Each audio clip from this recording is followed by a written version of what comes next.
Mula pa noong unang panahon, bago pa man maitala ang kasaysayan ng sangkatauhan, umiiral na ang runecraft, isang banal na kapangyarihang ipinagkaloob ng mga Diyos. Ang mga piniling isinilang na mayroon sa kanilang katawan ay itinuturing na mga sugo ng langit. Mga nilalang na kayang baguhin ang batas ng kalikasan at mag-utos sa mismong puwersa ng mundo. Ngunit sa gitna ng liwanag, may isang runes na nagdadala ng dilim. Ang Azura runes ang pinakakinasusuklaman sa lahat. Sinasabing sinumang taglay nito ay maghahatid ng kamatayan at kapahamakan saan man siya magtungo. Isang gabing balot ng niebe, isang batang lalaki ang tumatakas sa gitna ng kagubatan, duguan, sugatan at tinataboy ng mga taong minsang tinawag niyang pamilya. Halimaw ang sigaw ng mga tao habang hinahabol siya ng mga sibat. Ngunit kahit halos wala ng lakas, patuloy siyang tumatakbo sapagkat alam niyang ang paghinto ay kamatayan. Habang bumabagsak ang mga butil ng niebe, nahahalo rito ang pulang bakas ng kanyang dugo at sa unang silahis ng umaga bumagsak ang bata, pagod at nilalamig at nalulunod sa katahimikan ng niebeng kabundukan. Bago tuluyang mawala ang kanyang malay, nakita niya ang anino ng isang lalaki. Kasama ang kanyang pamilya, dahan-dahang papalapit. Sa huling sandali ng kanyang ulirat, isang mainit na liwanag mula sa runecraft ng mag-anak ang bumalot sa kanya. At dito magsisimula ang bagong kabanata ng kanyang kapalaran. At ang pamagat ng kwento, The Rune War. Ang runecraft ay isang banal na kapangyarihan, sinasabing umiral na mula pa noong pagsilang ng sangkatauhan. Ang mga pinili na isinilang na may runecraft ay lumaban sa likas na kaayusan gamit ang kapangyarihang supernatural. Naghari sila bilang mga pinuno ng lahat ng bagay. Sa ilalim ng pamumuno ng mga pinili, pinarangalan ng mga sinaunang tao ang runecraft bilang isang biyaya na ipinagkaloob ng mga Diyos, itinuturing itong isang himala. Gayunman, sa napakaraming rune na umiiral, mayroong isa na itinuring na sumpa, ang Azura rune. Lumipat ang tagpo at makikita ang isang batang lalaki na may Azura rune sa kanyang likod. Tumatakbo, malubha siyang sugatan at tinamaan ng ilang palaso. Tumatakas siya mula sa ilang tao, habang pilit siyang pinapahinto. Sa malabong paningin, hinahayaan na lang siya ng mga tao na tumakas. At nang makalayo, binyantaan nila ito na huwag na siyang magpapakita sa kanilang bayan, at tinawag nila siyang halimaw. Pinagmamasdan ng galit na tao ang kanyang pagtakbo papunta sa malawak na niebeng kapatagan. Kahit nakatakas na, hindi tumigil ang bata sa pagtakbo, hindi niya alam kung saan siya pupunta. Ngunit patuloy siyang kumikilos, alam niyang mamamatay siya kung hihinto siya. Mula pa noong sinaunang panahon, ang mga isinilang na may Azura rune ay laging nagdadala ng kapahamakan sa mundo. Habang patuloy na bumabagsak ang niebe, kapansin-pansin ang bakas ng dugong nakamantsa rito, tanda ng dinaanan ng batang lalaking tumatakbo. Pagsapit ng bukang liwayway, tuluyan nang bumagsak sa pagod ang kawawang bata, dumudugo at nakahandusay sa malamig na niebe. Bago siya mawala ng malay, naisalayan niya ang malabong anyo ng ilang taong papalapit, nagulat ang mga ito nang makita siyang nababalot ng dugo, at kung tao ba ang kanilang nakita. Sa kasamaang palad, hindi na siya muling nakagalaw. Nilapitan siya ng isang lalaki at ng kanyang pamilya, inutusan ng lalaki ang kanyang asawa at anak na gamitin ang kanilang runecraft upang pagalingin ang bata. Nawala ng malay ang kawawang bata bago pa siya nakapagsalita.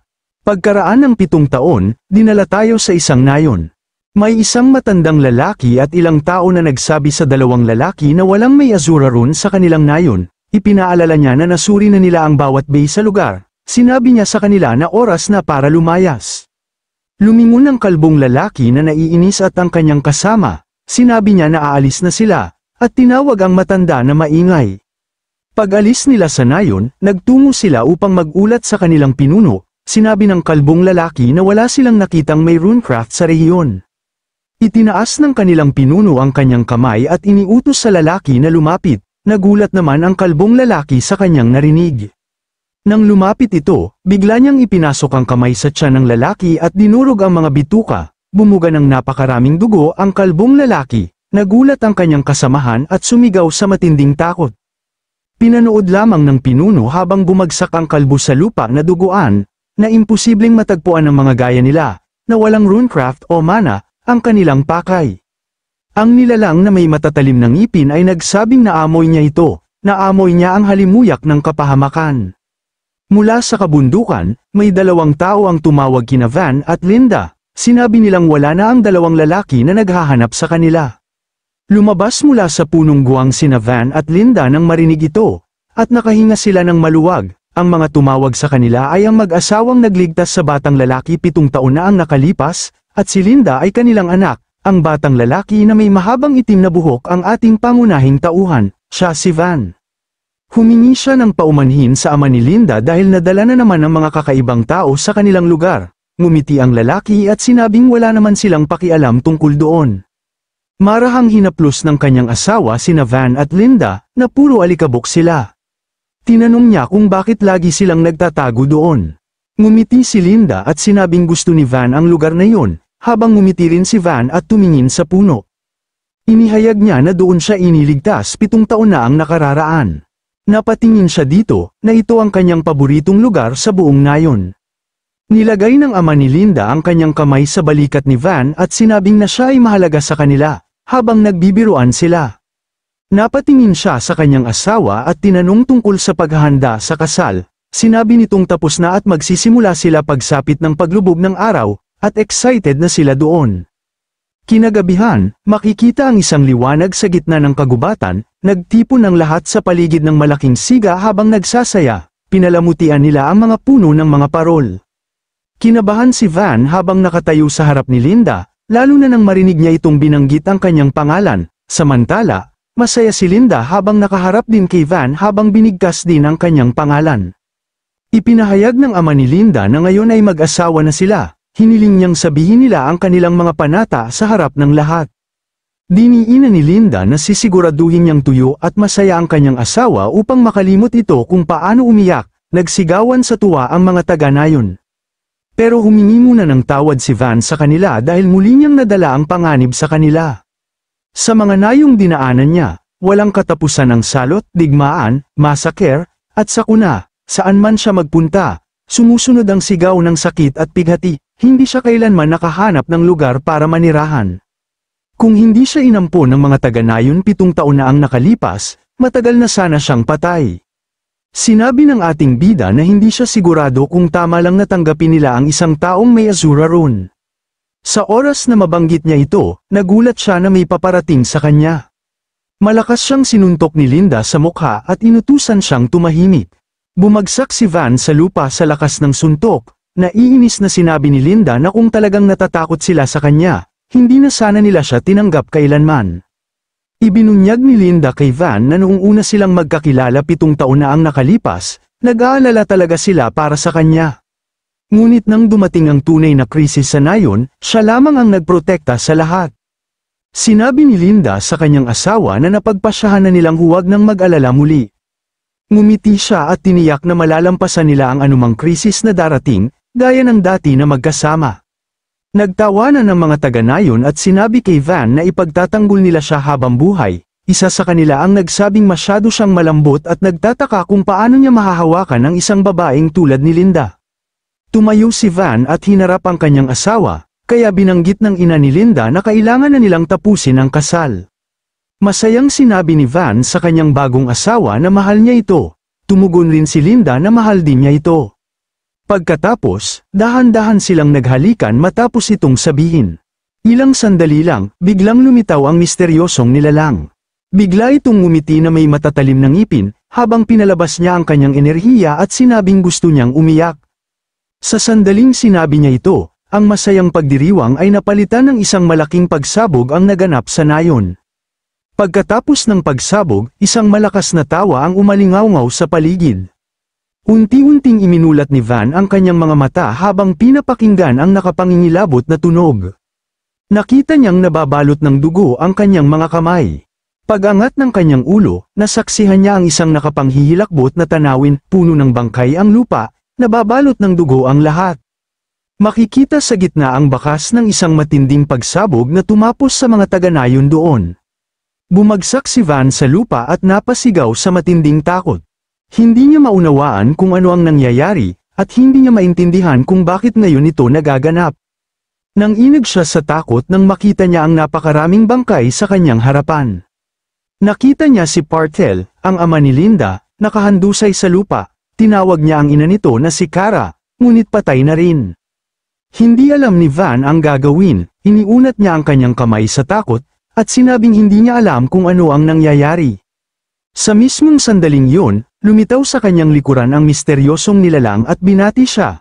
Nagulat naman si Van sa kanyang narinig. Bigla siyang sinuntok ng lalaki at tumilapon sa malayo sa tindi ng puwersa. Bumagsak siya sa lupa at tumama ang kanyang likod sa puno. Pagkatapos, kinaladkad ng lalaki ang sugatang katawan ni Linda at umawit ng isang awitin tungkol sa pagtatago ni Van ng kanyang Azuraron. Umubo naman si Linda senyales na buhay pa ito. Habang papalapit ang misteryosong nilalang kay Van, sinabi nito na ang lahat ng nakatago ay lalabas din kalaunan. Nakayuko, nagtanong ang ating bida kung sino siya at kung bakit niya ginagawa ang lahat ng ito sa kanila. Sinabi ng lalaki na hindi na niya kailangang malaman ang dahilan, ipinahayag nito na may nais siya kay Van. Paliwanag niya na may isang tao na nangangailangan ng tunay na kapahamakan ng kanyang Azuraron. Dinagdag pa nito na nilipol na niya ang lahat ng kalapit na nayon dahil nakakainis kapag may mga nakakaligtas. Nagulat naman si Van sa kanyang narinig. Tiniyak ng lalaki na wala itong personalan dahil ginagawa lamang niya ang iniutos sa kanya. Hiniling pa niya kay Van na huwag siyang lubos na kamuhian. Pagkasabi nito, binalot niya si Van ng kanyang enerhiya. Ipinakita niyang ito ay isang pocket dimension prison na inihanda para sa kanya ng isang tao. Ipinaliwanag niyang ang 1,000 o 10,000 taon ay walang saysay sa loob ng kulungang yon. Sinabi niyang pakakawalan lamang siya pagdating ng oras, at pinayuhan siyang maghintay at magpakabait. Ngunit inamin niyang hindi niya alam kung kailan yun mangyayari. Iniunat ni Van ang kanyang kamay, ngunit agad siyang binalot ng mga sanga na nilikha ng enerhiya ng lalaki. Mabilis siyang tumingin sa kanyang asawa, nakita niyang gumagalaw ang bibig ni Linda, may sinasabi ito sa kanya. Pagkatapos ay ngumiti siya ng marahan, iniunat muli ni Van ang kanyang kamay nang makita ang ngiti nito, ngunit sa kasamaang palad, hindi siya palalayain ng pocket dimension prison. Bumuhos ang kanyang mga luha habang tuluyang nagsara ang kulungan, habang nag-anyong isang bilog ang kulungan at ibinukod si Van sa sariling dimensyon. Sa loob ng mundong yun, makikita si Van na nakahandusay na parang walang buhay sa ibabaw ng isang malaking bato. Inisip niya kung ano ang ibig sabihin ng lalaki nang banggitin nito ang tunay na kapahamakan. Gusto niyang paniwalaan na hindi lahat ay dahil lamang sa rune, ngunit paulit-ulit na sinasabi ng iba na wala talagang paraan ng pag-alis mula pa noong simula. Sinabi niya sa sarili na ang kanyang pag-iral ay nagdudulot lamang ng pagkawasak at kamatayan, napagtanto niya na wala siyang takas mula sa tadhana. Naisip niya kung sana'y nabuhay pa sina Partel, Kara, at Linda kung tinanggap na lang niya ang kanyang kapalaran ng mas maaga. Sa unang pagkakataon, naghangad siya na maging iba ang lahat, nais niyang subukan ang normal na pamumuhay, at iyon ang dahilan kung bakit sila namatay. Ngunit sinabi rin niya sa sarili na ang kanyang hungkag na pag-asa at sakim na kagustuhan ang pumatay sa lahat. Sa mismong sandaling naisip niya ito, napaligiran siya ng napakaraming espiritu mula sa lahat ng panig, ngunit hindi siya kumilos, sobra na siyang wasak upang makagawa ng anuman. Tanging, patawad, ang paulit-ulit niyang nasabi, libu-libong ulit, hiniling niya sa mga namatay na huwag na siyang patawarin. Pagkatapos makikita ang ating bida na nakalutang sa kawalan. Sa loob ng kanyang isipan, nagtanong siya kung umiiral ba ang mga Diyos, nag-isip siya kung bakit ipapasa ng Diyos ang ganitong kalupitang kapalaran sa kanya. Ngunit agad niyang naisip na nasasayang lang ang oras niya, ano pa nga bang magagawa ng mga Diyos para sa kanya ngayon? Sobrang pagod na siya, sobrang sakit ng kanyang katawan at ng kanyang puso, sawa na siya sa buhay. Ipinikit niya ang kanyang mga mata at umasa na mamamatay na lamang ng mapayapa. Ngunit sa sandaling ginawa niya ito, naalala niya ang sinabi ng kanyang asawa, na hindi niya kasalanan ang lahat. Kahit dumadaloy ang dugo mula sa mga mata ni Linda, ngumiti pa rin siya at sinabing mamahalin niya si Van magpakailanman. Idinilat ni Van ang kanyang mga mata nang maalala ito. Pinilit niyang bumangon habang napupunit ang kanyang damit dahil lumalaki ang kanyang katawan. Bigla ding humahaba ang kanyang buhok. Ngunit tumanggi siya sa sinabi ni Linda dahil kasalanan niya ang lahat. Paulit-ulit at pinagdidiinan niya sa kanyang sarili na kasalanan niya ang lahat. Damilat siya at ang kanyang mga mata ay naging pula. tinanong niya ang sarili kung bakit pa siya naghahanap ng kapayapaan. Sinabi niyang puro kalokohan lang ang kanyang mga sinasabi. Hawak ang kanyang mukha at sumigaw si Van ng matindi. Hindi siya makapaniwala na muntik na niyang piliin ang madaling paraan, ang tapusin ang lahat. Itinaas niya ang kanyang ulo at sinabi niya sa sarili na hindi pa siya maaaring mamatay, dahil mayroon pa siyang dapat gawin. Sumigaw siya ng matindi na may nakakakilabot na tinig na umaalingaw sa paligid. At sa isang nakapangingilabot na anyo, sinabi ni Van na kailangan pa niyang maghiganti. Naalala niya ang mga bangkay na nakita niya, at naalala din niya ang paulit-ulit na sinasabi ng mga tao, na ang Azura Rune ay laging nagdudulot ng kapahamakan. Ngunit sumigaw siya at sinabing wala na siyang pakialam, wala nang mas matinding kapahamakan kaysa rito. Naalala niya ang sinabi ng lalaking yun, na may isang taong nangangailangan ng tunay na pagkawasak ng kanyang Rune. Sumigaw si Van at naglabas ng nakapangingilabot na enerhiya, na ipaparamdam niya mismo sa taong yun ang tunay na kapahamakan, nangako siyang ipapakita niya kung ano ang tunay na pagkawasak. Pagkatapos, naalala niya ang mga taga-nayon at ang pamilyang kumupkup sa kanya, nakiusap siyang bigyan siya ng kaunting oras pa.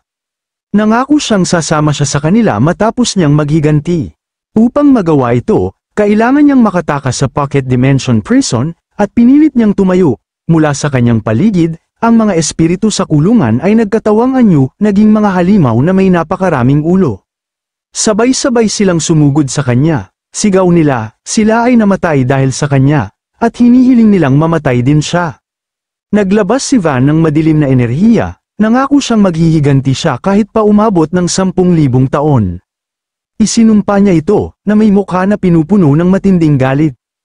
At nagsimula na ang laban. Ginamit niya ang kanyang mga kamay at paa upang wasakin at patayin ang mga halimaw.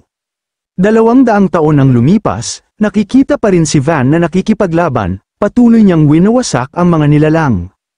Pagkaraan ng 400, ay ganun pa rin ginagawa ng ating bida na lumalaban ng walang katapusan. Pagsapit ng 600 na taon, nagbago ang mga halimaw, naging isang dambuhalang nilalang na may libu-libong ulo, isang nakakadiring malaking halimaw. Nakatayo si Van sa harap nito, puno pa rin ng puot.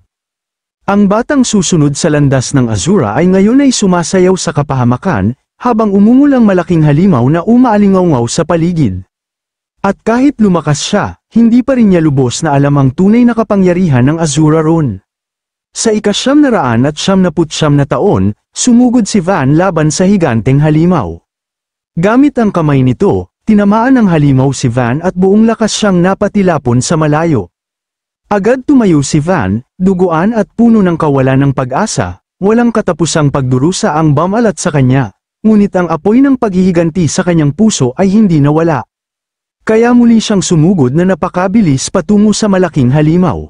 Itinaas ng halimaw ang mga kamay nito upang tapusin na ang ating bida. Sa kasamaang palad muling ibinagsak ang katawan ni Van sa lupa, at sa tindi ng lakas na wasak ang paligid. Dahil doon ay nayanig ang buong dimensyon, habang ang kamay ng halimaw ay nababalot ng dugo. Makikita ang ating bida na nakahandusay sa lupa, balot ng makapal na alikabok. At nang tuluyan itong hamupa, tumambad si Van na nakadapa, durog ang mga buto at unti-unting nawawala ng malay. Naalala niya ang tanong niya kay Linda noon sa parang tungkol sa kanyang pangarap. Sinabi ni Linda na nais niyang maging asawa niya, at gawing mga biyenan ang kanyang mga magulang. Nais niya ng isang anak na lalaki at isang anak na babae. Tumayo siya at ibinunyag na nais niyang magkaroon ng sariling tahanan kung saan palaging uuwi si Van ng may ngiti. Isang banayad na hangin ang umihip at pinaikot ang mga bulaklak sa paligid niya. Sinabi ni Linda na nais din niyang magkaroon ng isang bakod ng pamilya para mapanatili siyang ligtas. Ngumiti siya at sinabing iyon ang kanyang pangarap.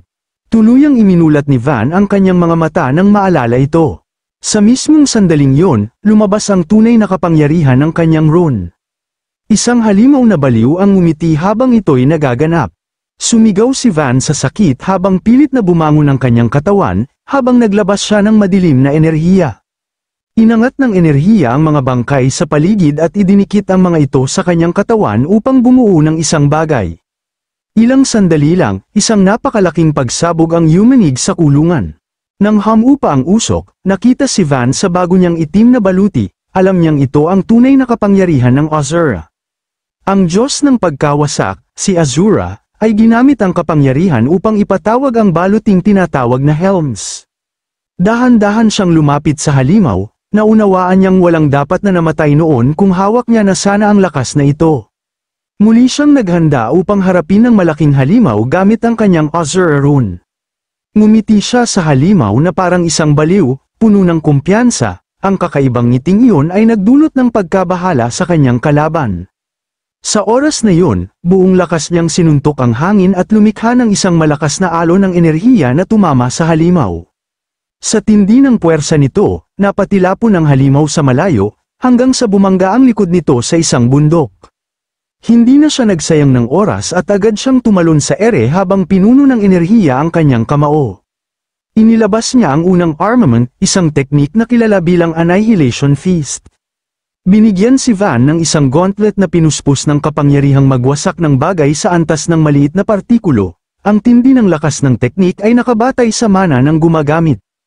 Ibinigay ni Van ang isang nakapangingilabot na suntok sa ulo ng halimaw, nangalit ang mga ngipin nito. Ngunit hindi nito kinaya ang lakas ng atake, durog ito sa kanyang kamao at nilipol pa ang lupa. Isang malakihang pagsabog ang naganap sa kulungan, samantala, sa labas ng mundo, may isang babaeng umiiyak at nakiusap sa tatlong tulisan na palayain siya. Sinabi niyang wala siyang perang maibibigay, ngunit pinatay na ng mga tulisan ang kanyang asawa. Yumuko ang kanilang pinuno at sinabing kukunin na lamang niya ang ilang bahagi ng kanyang katawan, ngunit sa mismong sandaling iyon, lumitaw si Van sa kanyang likuran, nababalutan ng may itim na guhit ang kanyang katawan, mga bakas na iniwan ng kanyang rune. Sinabi niyang may kailangan siyang itanong. Nang marinig ito, lumingon ang pinuno na may pagtataka, tinanong siya ni Van kung anong taon na. Biglang tumayo ang lalaki at ngumiti, ipinatong niya ang kanyang kamay sa ulo ni Van at tinawag siyang isang mausisang binata. Sinabi niya na sila ay nasa ika-1500 taon, tinanong niya kung bakit niya yun itinatanong. Hindi sumagot si Van, sinusubukan niyang kalkulahin ang panahon na ginugol niya sa bilangguan. Habang ang kasamahan ng lalaki ay lumipat sa kanyang likuran na nakahandang atakihin ang ating bida. Nagbigay hudyat ang kanilang pinuno nang makita ito, at biglang ibinagsak ng lalaki ang kanyang malaking pamalo na may tinik sa ulo ni Van, sa kasamaang palad para sa kanya. Nagkapira-piraso ang kanyang pamalo, ni hindi man lang nabahala si Van sa kanya. Napagtanto niya na 5 taon pa lamang ang lumipas sa mundo ng mga mortal. Nagulat ang lalaki sa nangyari, at ganoon din ang kanyang mga kasamahan, hindi sila makapaniwala sa kanilang nakikita. Sa may takot na anyo ng kanyang mukha, humarap si Van sa taong umatake sa kanya. Lumingon siya sa dalawa pa, na binigyan sila ng malalakas at mabibilis na suntok. Hindi pa doon nagtatapos ang atake ng ating bida. Muli niyang inihanda ang kanyang kamao, ngayon ay binalot ng umaalon na itim na enerhiya. Sa isang malumanay na galaw, biglang nagkadurog-durog ang katawan ng lalaki, tila ba winasak ng kapangyarihang hindi kayang pigilan. Bumagsak ito sa lupa na naputol ang kanilang katawan sa kalahati, tanging mga binti na lamang ang naiwan. Nang makita ng lalaki ang sinapit ng kanyang kasamahan, halos malaglag ang kanyang panga sa matinding gulat at pagkabahala. Bigla siyang tinawag ni Van, at agad naman siyang tumugon, nanginginig habang tumutulo ang malamig na pawis sa buong katawan niya. Paglingon ng ating bida, nais nitong magtanong sa kanya ng isang bagay. Sa kontinente ng Aten, hindi mabilang ang mga kahariang itinatag simula pa noong unang panahon sa pamamagitan ng kapangyarihan ng Runecraft. Sa lahat ng kaharian, may isang kahariang kinilala bilang pinakadakilang kaharian sa kasaysayan ng Aten, ang Zhou Kingdom. Pinaghaharian ng Zhou Kingdom ang kontinente bilang isang hegemonya sa loob ng maraming taon, umaasa sa kanilang labis na lakas militar. Lumipat ang tagpo, ipinakita pa sa lalaki ang imahe ng misteryosong tao, ipinaalam ng lalaki na ang kasuotan ng taong yun ay isinusuot lamang ng mga mangkukulam na kaalyado ng maharlikang pamilya ng Zhou Kingdom. Tinanong siya ni Van kung talagang nakita niya ito.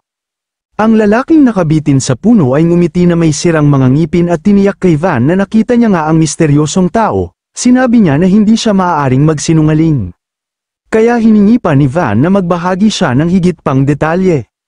Ibinunyag ng lalaki na 5 taon na ang nakalilipas, isang bayarang mandirigmang nagngangalang Kozerac ang bumisita sa kanilang pinuno na si Daegyul, at nagbigay ng isang kahilingan, sinabi ni Kozerac na ang kahilingan ay mula sa isang makapangyarihang tao.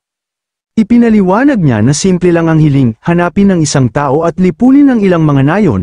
Tiniyak niya na babayaran sila ng malaki kung tatanggapin nila ito. Kahit sinabi ni Kozerac na ito ay galing sa isang big shot, hindi nila inaasahan na ito ay mula sa isang mangkukulam ng Zou Kingdom, dahil wala naman silang dahilan para tumanggi, agad nilang tinanggap ang kahilingan. Bilang mga tulisan, hindi malaking bagay sa kanila ang trabaho, madali nilang winasak ang mga nayon at walang iniwang bakas. Sinabi ng lalaki na mahirap sunugin ang lahat ng bangkay dahil napakarami, ngunit nagawa pa rin nila sabay tumawa pa ito.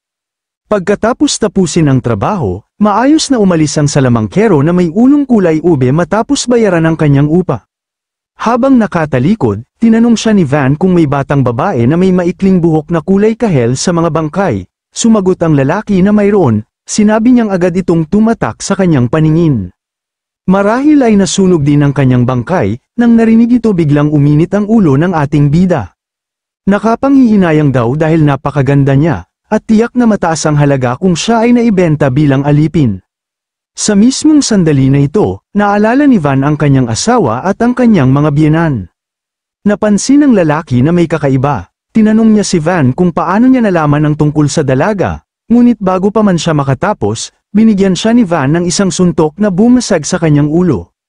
Lumipat ang tagpo sa kuta ng mga bandido na tinatawag na Daegyeol Mountain Hideout. Nakita ang mga tulisan na binubugbog ang mga alipin at inililipat sila sa iba't ibang lugar. Ikinulong nila ang ilang mga bata sa kahoy na selda, sinabi ng isa na sariwa pa ang mga bata, ang isa pa ay nagsabi na masyado silang palaban at tinawag silang basura. Ngunit ipinaliwanag ng isang kasama na mas mabenta ang mga bata kapag masigla. Habang ginagawa nila ang kanilang gawain, may kumatok sa kanilang tarangkahan. Mabilis na binuksan ng isa ang maliit na silipan sa pinto at nakita ang mukha ng lalaking binugbog ni Van kanina. Sinabi ng lalaki na may dala siyang inumin at ipinakiusap na agad buksan ang tarangkahan. Tinanong siya ng gwardya kung bakit siya natagalan at sinabing matagal siyang nawala. Tumugon ang lalaki na may dala siyang isang magandang bagay, dahil dito, binuksan ng gwardya ang pintuan. Sa mismong oras na iyon, tinamaan siya ng suntok ni Van sa mukha, binitawan ni Van ang ulo ng lalaking binugbog niya kanina. Itinulak niya papasok ang gwardya at dinurog ang ulo nito. Ang isa pang gwardya ay tinaas ang kanyang malaking pamalo at inihampas kay Van, ngunit naharang ito ng kamay ng ating bida. Paulit-ulit inihampas ng gwardya ang kanyang pamalo kay Van, minura siya at tinanong kung saan siya nagmula. Ngunit madaling naiwasan ni Van ang kanyang mga atake at mabilis na lumapit. Pinisil niya ang kanyang kamao, binalot ito ng kanyang enerhiya, at sinabing manahimik na siya. Pagkatapos, binigyan niya ito ng suntok na bumasag ng mga buto at sumira sa bahagi ng kanilang tarangkahan. Lahat ng tulisan ay napatingin sa tarangkahan na may pagkagulat nang marinig nila ang malakas na tunog. Nakita nila si Van na naglalakad papasok, dala ang ulo at katawan ng kanilang mga kasamahan. Tinawag niya silang walang kwentang mga pesteng nagtipon lamang para magpanggap na tulisan. Inihagis niya ang ulo at katawan ng mga kasamahan ng mga tulisan sa harap nila. Tinanong niya kung nasaan ang kanilang pinuno, habang natulala sila sa kanilang nakikita. Sinabi ng ating bida na gusto niyang makipag-usap dito.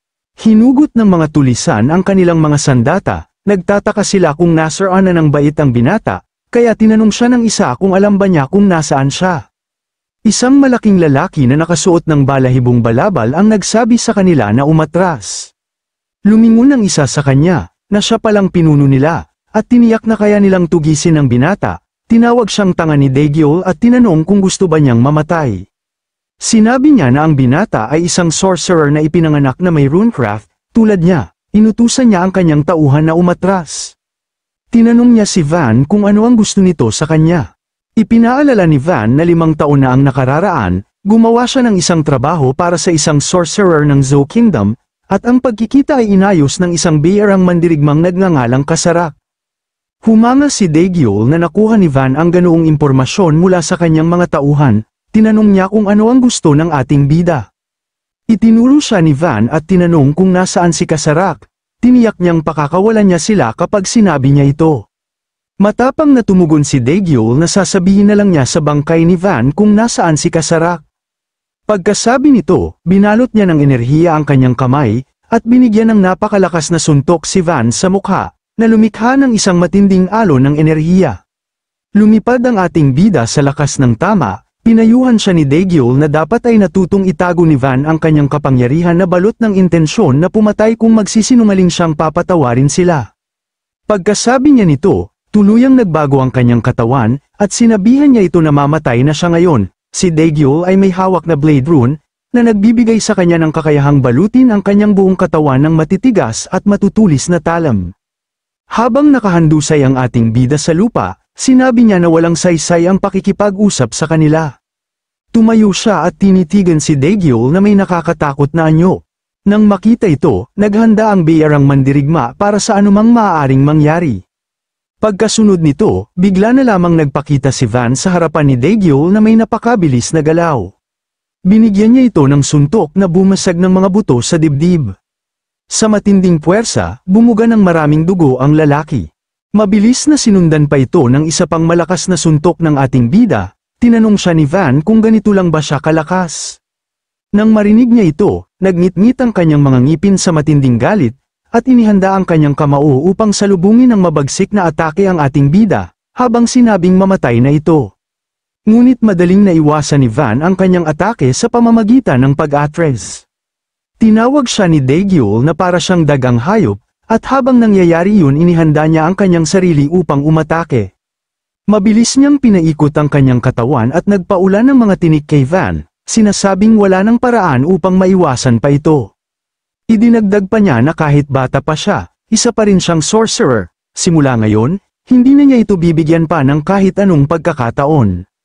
Habang pinapanood ni Daegyul na tinatamaan ng mga talam si Van, tinanong niya kung ano ang pakiramdam ng punit-punit ang katawan. Naniniwala siyang hindi makakagalaw ang ating bida kahit isang hakbang lang. Ngunit laking gulat niya nang makitang lumalakad palapit si Van, hindi siya makapaniwala kung paano pa siya nakakagalaw, kung hindi ba siya nakakaramdam ng sakit. Ngunit sinabihan lang siya ng ating bida na huwag siyang magpatawa, dahil para sa kanya ay simpleng pangangati lamang iyon sa kanyang katawan. Habang unti-unti niyang tinatakpan ang kanyang katawan ng baluti, sinabi niya na ang ganitong uri ng atake ay hindi kailanman maituturing na sakit. Huminto si Daegyul sa pag-ikot nang marinig ito, at tumawa kung ganun ba kasigasig ang ating bida. Inipon niya ang lahat ng kanyang mga talam sa kanyang kanang kamay, at bumuo ng isang dambuhalang kamay. Habang umaatake sinabi niya sa ating bida na subukan niyang tanggapin ito. Patuloy na naglalakad ang ating bida habang iniisip niya na ang pinakamainam ay taklapin ang sariling balat nang siya'y buhay pa, ang kailangan lang niyang gawin ay putulin ang mga ugat. Para sa kanya, ang antas ng sakit na ito ay napakababaw lamang. Kasabay nito, naghanda na siya ng isang malakas na suntok. Hindi ito maihahambing sa latian ng sakit na kanyang naranasan noon. At sa sandaling yon, inihanda na ni Van ang kanyang sarili upang salubungin ang atake ng kanyang kalaban. Buong lakas niyang isinagupa ang kanyang kamao laban sa kamao ni Daegyul. Nagtagpo ang kanilang mga puwersa, at sa banggaan ay nagtutulakan sila na tila yumanig ang paligid, ang enerhiya ay umalingaw-ngaw at naglabas ng alon ng puwersa. Ramdam ni Daegyul ang matinding kapangyarihan ng ating bida, at sa tindi ng lakas ay halos mawasak ang kalahati ng katawan ng Bearang Mandirigma. Isang nakabibinging pagsabog ng enerhiya ang sumabog at tumagos hanggang sa kabilang dako. Hindi masukat ang lakas na yun, matapos ang pag-atake, napabuntong hininga si Van habang nakatitig sa natirang enerhiya sa kalangitan. Dahan-dahan siyang lumingon sa kanyang likuran, at tumitig ng matalim sa mga natitirang Bearang Mandirigma, na ngayoy natigilan kung ipagpapatuloy pa ba nila ang laban. Nasaksihan nila ang nangyari at napalunok ng laway, nanginginig sa matinding takot sa kanilang sitwasyon. Pagsapit ng dapit hapon, makikita ang mga bangkay ng mga tulisan na nakahandusay sa lupa, naliligo sa dugo. Isang lalaki na lamang ang nanatiling buhay, ngunit naghihirap habang nagsusuka ng dugo. Nakaupo si Van sa ibabaw ng mga bangkay habang kaharap ang lalaki na yun. Tinanong ni Van ang lalaki kung ang tinatawag nilang Kesorek ay nasa kaharian ng Nordia sa kasalukuyan, agad naman itong sinang-ayunan ng lalaki at buong paninigurong sinabi na naroon nga ito. Habang nanginginig ang kanyang katawan at tumutulo ang malamig na pawis sa kanyang mukha, humingi ng pasensya ang lalaki, sinabi pa niya sa ating bida na nangako itong pakakawalan siya. Ngunit malamig na tumugon si Van na wala siyang naalalang ganoong pangako, kahit iginiit pa ng lalaki na binanggit niya yun kanina. Bigla na lamang tumawa si Van at sinabing isa lang iyong biro, napilitang ngumiti at tumawa rin ang lalaki, kahit halatang pilit. Nang subukan itong magsalita muli, mabilis siyang hinampes ni Van sa leeg, dahilan upang agad itong matamba. Walang pakundangang idinagdag ng ating bida na ang pagpapatawad na kanyang binanggit kanina ay isa ring biro lamang. Sa matalim na titig, tinanong pa niya ang lalaki kung ano ba ang kanyang tinatawanan. Pagkatapos ay nagsimulang kumilos si Van, habang naglalakad, sinabi niya na kung makakapunta siya ngayon sa Zoo Kingdom, agad niya itong sasalakayin, ngunit hindi basta-basta niya pinaniniwalaan ang mga salitang galing sa mga bandidong ito. Kahit abutin pa siya ng mahabang panahon, kailangan niyang makipagkita sa halimaw na si Kesorek at siya mismo ang magpapatunay. Tumingala siya sa taas at binanggit ang pangalan ni Linda, pati na rin ang kanyang mga magulang, hiling niya ay maghintay sila ng kaunti pang mas matagal. Bilang ganti, ito ang kanyang munting regalo, kahit batid niyang hindi siya mahilig sa sining, kahit hindi niya ito gusto, umaasa siyang makuntento sila muna rito. Sa oras na yun, makikita si Van na hawak ang isang sulo, nakatitig sa mga bangkay na kanyang isinabat at inayos na parang isang krus, isang malinaw na pahayag na nagsisimula na ang kanyang paghihiganti. Habang papalayo, itinapon niya ang sulo sa mga bangkay at agad itong nilamon ng apoy. Pagkatapos, sa kanyang isipan, nagpasya siyang kailangan muna niyang magtungo sa Nordian Kingdom. Lumipat ang tagpo at dinala tayo sa kaharian ng Nordia. Doon, makikita ang mga taong payapang naglalakad sa mga kalsada, abala sa kanilang pang-araw-araw na gawain. Nakita natin si Van na binubugbog ang isang tao sa isang eskinita ng Guild Street. Napaluhod ang lalaki, at inamin sa ating bida na si Anna Dalton ang makakaalam. Sinabi ni Van sa lalaki na dapat sinabi niya yun kanina pa, nagpasalamat siya sa impormasyon at naglakad palayo sa kabila ng maraming tao nakahandusay sa lupa dahil sa kanyang ginawa. Kailangan na niyang malaman kung saan si Anna Dalton, alam niyang hindi siya maaaring mag-aksaya ng oras, dahil walang kasiguraduhan na ang nangyari kahapon ay hindi na mauulit ngayon. Lumipat ang tagpo at dinala tayo sa nagdaang araw, nakita natin si Van na nagpapakawala ng napakalakas na enerhiya mula sa kanyang katawan. Napasigaw sa sakit ang ating bida habang rumaragasa ang enerhiya mula sa kanya. Hindi inaasahan ni Van na magwawala ang kanyang mahikang lakas, wala namang nangyari nang siya ay nakakulong kahapon. Ang mahikang lakas ay isang hindi nakikitang maliit na partikulo, ngunit umiiral ito sa buong sansinukob. Ang mga taong nakakapag-ipon ng mahikang lakas na lumulutang sa hangin at nagmamanipula nito upang makalikha ng kapangyarihan ng runecraft ay kilala bilang mga salamangkero. Sa madaling salita, ang katawan ng salamangkero ay sisidla ng mahikang lakas. Kung magwawala ang mahikang lakas sa loob ng kanyang katawan, maaari siyang mamatay. Alam ni Van na maaaring sumabog ang kanyang katawan kung magpapatuloy ito, napagtanto niyang kailangan niyang selyuhan ang mahikang lakas upang pigilan ang pagwawala. Ipinatong niya ang kanyang kamay sa dibdib at dahan-daang ibinalik ang enerhiya sa loob ng kanyang katawan. Matapos niyang gawin yun, ang malakas na sigabong ng enerhiya sa kanyang katawan ay unti-unting naglaho, hanggang sa tuluyang kumalma. Matagumpay niya itong naibalik at bumagsak siya sa lupa, habol-habol ang hininga. Hindi niya inakala na muntik na siyang mamatay dahil sa pangyayari na yun. Bumalik sa kasalukuyan, makikita natin si Van na malalim ang iniisip, tinatakan na niya ang karamihan sa kanyang mahika, kaya't maaari na lamang siyang gumamit ng kakaunting halaga nito. Alam niyang kung patuloy niyang aabusuhin ang kanyang kapangyarihan, hindi lang ang kanyang buhok ang masusunog, upang tuluyang magamit ang nakasarang kapangyarihan ng mahika, kailangan muna niyang alamin ang sanhi ng pagwawala nito. Hanggang sa sandaling yun, wala siyang ibang pagpipilian kundi mabuhay na may kaunting natitirang lakas ng mahika. Habang nag-iisip siya, may isang malaking lalaki ang humarang sa kanya. Tiningnan ni Van ang lalaki at sinabi na kailangan niyang dumaan. Ang malaking lalaki na nagngangalang Charlotte Jenny ay nagsabi na kasalukuyang ginagamit ni Madam Anna Dalton ang lugar na yun at pinabalik siya. Tinitigan siya ni Van na dapat sinabi niya yun kanina pa, at may nakakatakot na tingin sa mukha, na natagpuan na niya ang tamang lugar. Bigla niyang sinuntok si Charlotte sa mukha, tumalsik pa ang dugo at bumagsak sa lupa. Humingi ng paumanhin si Van at sinabing matulog muna ito. Pumasok siya sa gusali na isang paliguan, nakita niya ang tatlong lalaking nakapiring sa harap ng isang malaking mainit na bukal, nagulat ang mga lalaki sa kanyang pagdating, ganoon din ang babaeng nasa loob ng mainit na bukal, tinanong niya ang ating bida kung sino ito, dahil hindi siya tumatanggap ng bisita sa kasalukuyan, nagtaka pa siya kung ano ang ginagawa ni Charlotte, at agad na pinaalis ang ating bida.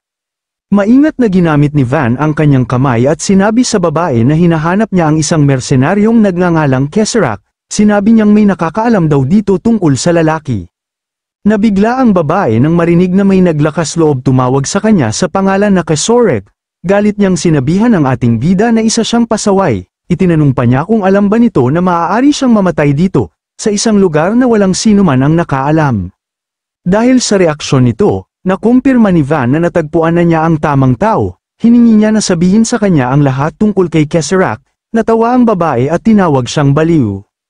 Inutusan ng mga tauhan niya na tanggalin ang bibig ni Van at dalhin yun sa kanya. Ang babaeng naninigarilyo ng tubo ay si Anna Dalton, ang #1 information broker sa kaharian ng Nordia. Tinanggap ng kanyang mga tauhan ang utos at pinalaya ang kanilang mahikang lakas, nagsimula silang magbago, lumaki ang kanilang mga katawan at natakpan ng balahibo. Naging mga lobo na may 5 mata ang mga ito, ilang sandali lang, sabay-sabay silang umatake kay Van. Dahan-daang tinanggal ng ating bida ang tela na nakabalot sa kanyang kamay upang itago ang mga guhit sa kanyang katawan, sinabi niyang gusto lang niyang makipag-usap, pero hindi niya maintindihan kung bakit laging pinahihirap ng mga tao ang mga bagay. Iniwasan niya ang unang atake ng lobo at sinuntok ito sa mukha. Binanatan niya ang isa pa ng malakas na suntok sa tiyan, at napalipad ito sa malayo. Agad siyang inatake ng pangatlong lobo mula sa gilid, ngunit naiwasan iyon ni Van at napasuntok ang kamay ng lobo sa pader. Isa pang lobo ang umatake mula sa itaas, pero umatras ang ating bida upang makaiwas. Binalutan niya ng enerhiya ang kanyang kamay, at tumingin pa itaas sa 2 lobo. Agad na umatake ang ating bida, at sumugod siya sa kanila ng napakabilis. Pagkatapos, binigyan sila ng napakalakas na suntok. Sa tindi ng puwersa, nagkapunit-punit ang mga katawan ng mga lobo, at nakabutas pa ito ng malaking bahagi ng pader, maging ang enerhiya ay umalagwa at lumipad pa sa malayo. Napatingin naman ang ating bida ng seryoso, at agad siyang humarap kay Anna na tinanong siya kung gusto na ba nitong magkaroon ng payapang pag-uusap ngayon. Hindi inasahan ng babae na isa siyang salamangkero, ibinunyag niya na wala na si Keserak dito. Tinanong siya ng ating bida kung saan ito pumunta. Tinawag siyang pasaway ni Anna at ipinaliwanag na isa siyang nagbebenta ng impormasyon, sinabi niyang hindi niya maaaring ibigay ang impormasyon hanggat hindi siya binabayaran. Kaya tinanong siya ng ating bida kung magkano ang nais niya. Tumayo si Anna na nagtataka kung bakit bigla siyang nagiging seryoso. Ipinaliwanag naman ni Van na hindi siya isang mamamatay tao, pinatay niya ang mga lalaking iyon dahil tinangka siyang patayin ng mga ito, at handa siyang magbayad ng patas na halaga kung maibibigay nito ang tamang impormasyon.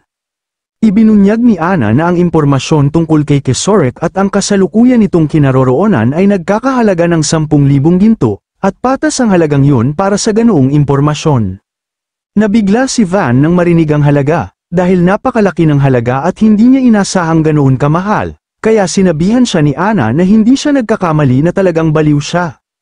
Maingat na nilinis ni Anna ang kanyang mga kamay at sinabi kay Van na hindi siya maaaring magbahagi ng kahit anong impormasyon kung hindi ito makakabayad. Tumalikod ang ating bida at umalis, sabay sabing kailangan lang niyang magbayad kaya't maghintay ito ng mahinahon. Tumugon naman si Anna, na tinatanong kung may paraan ba siya para makakuha ng pera. Dahil sa kanyang kuryosidad, nagtanong siya kung bakit hinahanap ng ating bida si Kesorek, sinubukan pa niyang hulaan, sa pamamagitan ng kanyang nakakatakot na tingin, kung pinatay ba ni Kesorek ang pamilya nito o may iba pa itong dahilan. Binuksan ni Van ang pinto at sinabihan siyang makialam na lamang sa sarili nitong buhay. Sa may nakakatakot na tingin, binyantaan siya ni Van na baka mapilitan siyang punitin ang bibig nito. Isinara niya ang pinto at umalis, iniwan si Anna na bahagyang nabigla sa kanyang sinabi. Pagkatapos nito, ngumiti siya na tunay ngang nakakatakot ang ating bida. Sa susunod na tagpo, dinala tayo sa Mercenary Street sa Nordia Kingdom. Nakita natin si Van na nagpatala bilang isang mersenaryo, Tinanong niya ang tagapamahala kung kailan siya maaaring magsimula. Ipinaliwanag ng tagapamahala na tila mula sa ibang lahi na maraming trabaho ang mga mersenaryo, ngunit karaniwang matagal bago mabigyan ng trabaho ang mga baguhan dahil inuuna ang mga veteranong may karanasan at naintindihan nito ng ating bida.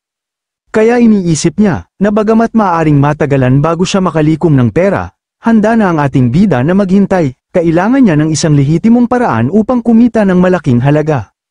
Totoo ngang naisip niyang takutin si Ana upang makuha ang impormasyong kailangan niya, ngunit naramdaman niyang hindi ordinaryong tao ang babae. Hindi nakikita ni Van na kailangang dagdagan pa ang kanyang mga kaaway. Naalala niya ang payo ni Tia Cara na laging kumita sa marangal na paraan. Habang nag-iisip si Van, lumapit sa front desk ang isang babaeng nakasuot ng hood at nagsabing gusto niyang magbigay ng isang kahilingan. Sinabi niyang kailangan niya ng isang mersenaryong walang karanasan. Nang narinig yon, napasulyap naman si Van sa babae, at itinuro siya ng tagapamahala. Sinabi niya na ang tao na sa tabi niya ay bagong rehistro lamang. Agad na lumingon ang babae at tinanong ang ating bida kung sino siya. Tumugon naman si Van na siya ang baguhan na bagong rehistro. Habang dahan-dahan niyang tinatanggal ang kanyang hood, na simple lamang ang kanyang hiling. Inalis niya ang kanyang hood at ipinakita ang kanyang magandang mukha. Sinabi niya kay Van na gusto lang niyang akuin nito ang responsibilidad sa loob ng isang gabi. Ang babaeng ito ay si Leon Audi, 18 taong gulang. Nabigla ang tagapamahala at si Van sa kanyang sinabi. Lumingon si Van at tinawag siyang baliw na babae. Pinayuhan ng tagapamahala si Audi na pumunta na lamang sa isang bahay aliwan kung iyon ang kanyang kailangan. Ipinaliwanag ni Audi na namali lang ang kanilang pagkaintindi, nais lamang niyang kumuha ng isang escort. Umalis lang ang ating bida at hindi siya pinansin ang kanyang mga sinasabi. Pinagsabihan siya ni Audi na gawin na lamang niya ang desisyon matapos marinig ang kabayaran, ngunit ang tugon lamang ni Van ay ayaw niya kapag wala sa katinuhan ang kanyang amo.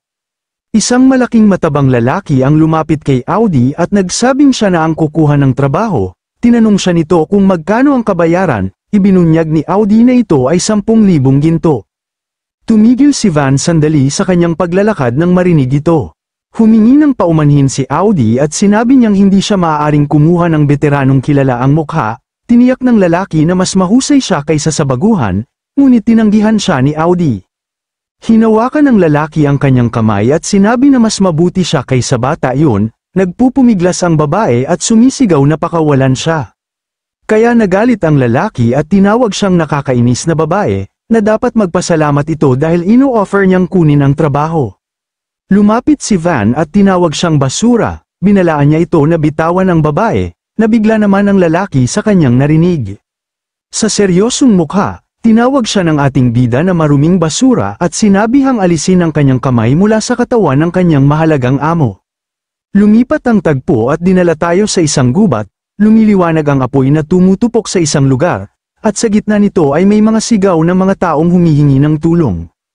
Nakita natin ang ilang taong nakamaskara na sinusunog ang mga sibilyan, nakiusap ang isang lalaki na huwag patayin ang kanyang anak, ngunit hindi sila nakinig, sinunog nila silang lahat ng buhay.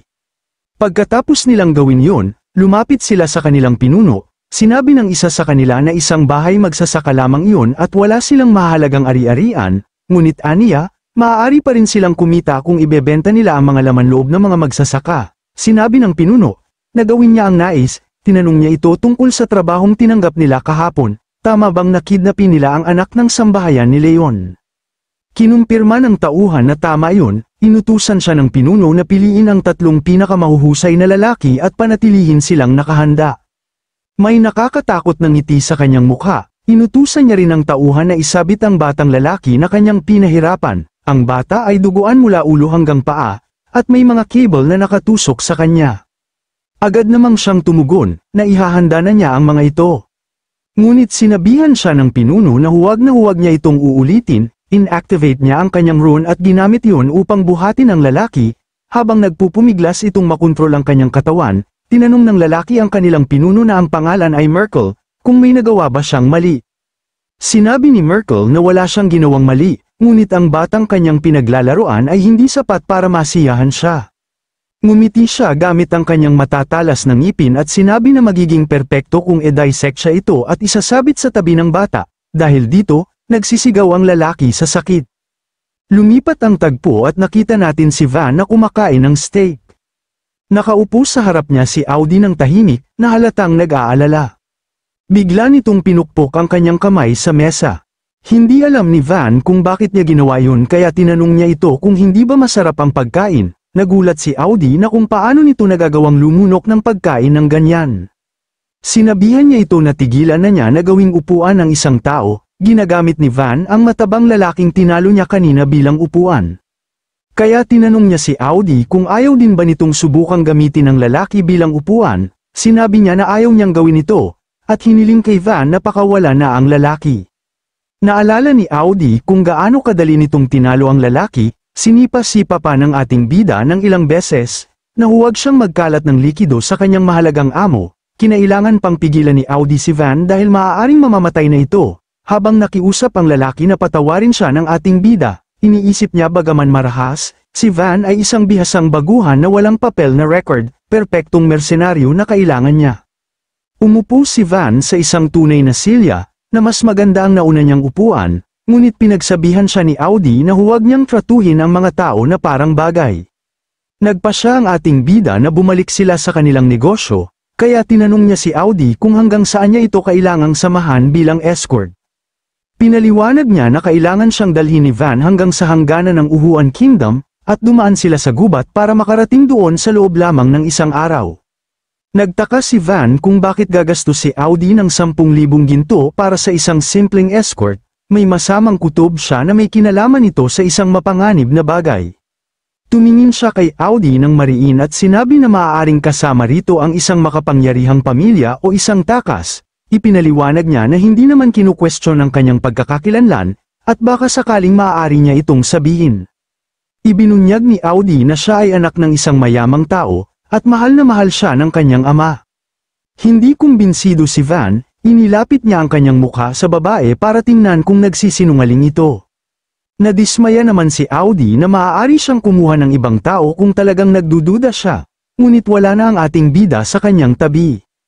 Agad na lumayo si Van at sinabing hindi siya maaaring magduda sa kanyang mahalagang amo. Nagulat si Audi na napamura sa kanyang isipan sa biglang pagbabago ng kanyang asal. Bigla siyang tinanong ng ating bida kung kailan siya gustong umalis. Binanggit ni Audi na mas mabuti kung maaga silang makakaalis. Agad naman tumugon si Van na maaari na silang umalis ngayon. Nang marinig ito hindi niya maiwasan ang mabigla. Ngunit ipinaliwanag ni Van na ayaw niyang aksayahin ang oras ng kanyang kliyente. Napatingin si Audi sa kanya at hindi inaasahan ang kanyang narinig. Lumipat ang tagpo sa Gacielso Mountains, nakita natin sina Van at Audi na naglalakad sa gubat. Binanggit ng babae sa ating bida na kalahati na lamang ang layo ng gubat ang natitira. Naging kampante si Audi dahil maayos ang lahat, naisip pa niya kung kailangan pa talaga niyang kumuha ng mersenaryo. Ngunit biglang sinabi ni Van na huminto siya, nagulat si Audi at tinanong kung may mali. Binigyan siya ng ating bida ng senyales upang manahimik.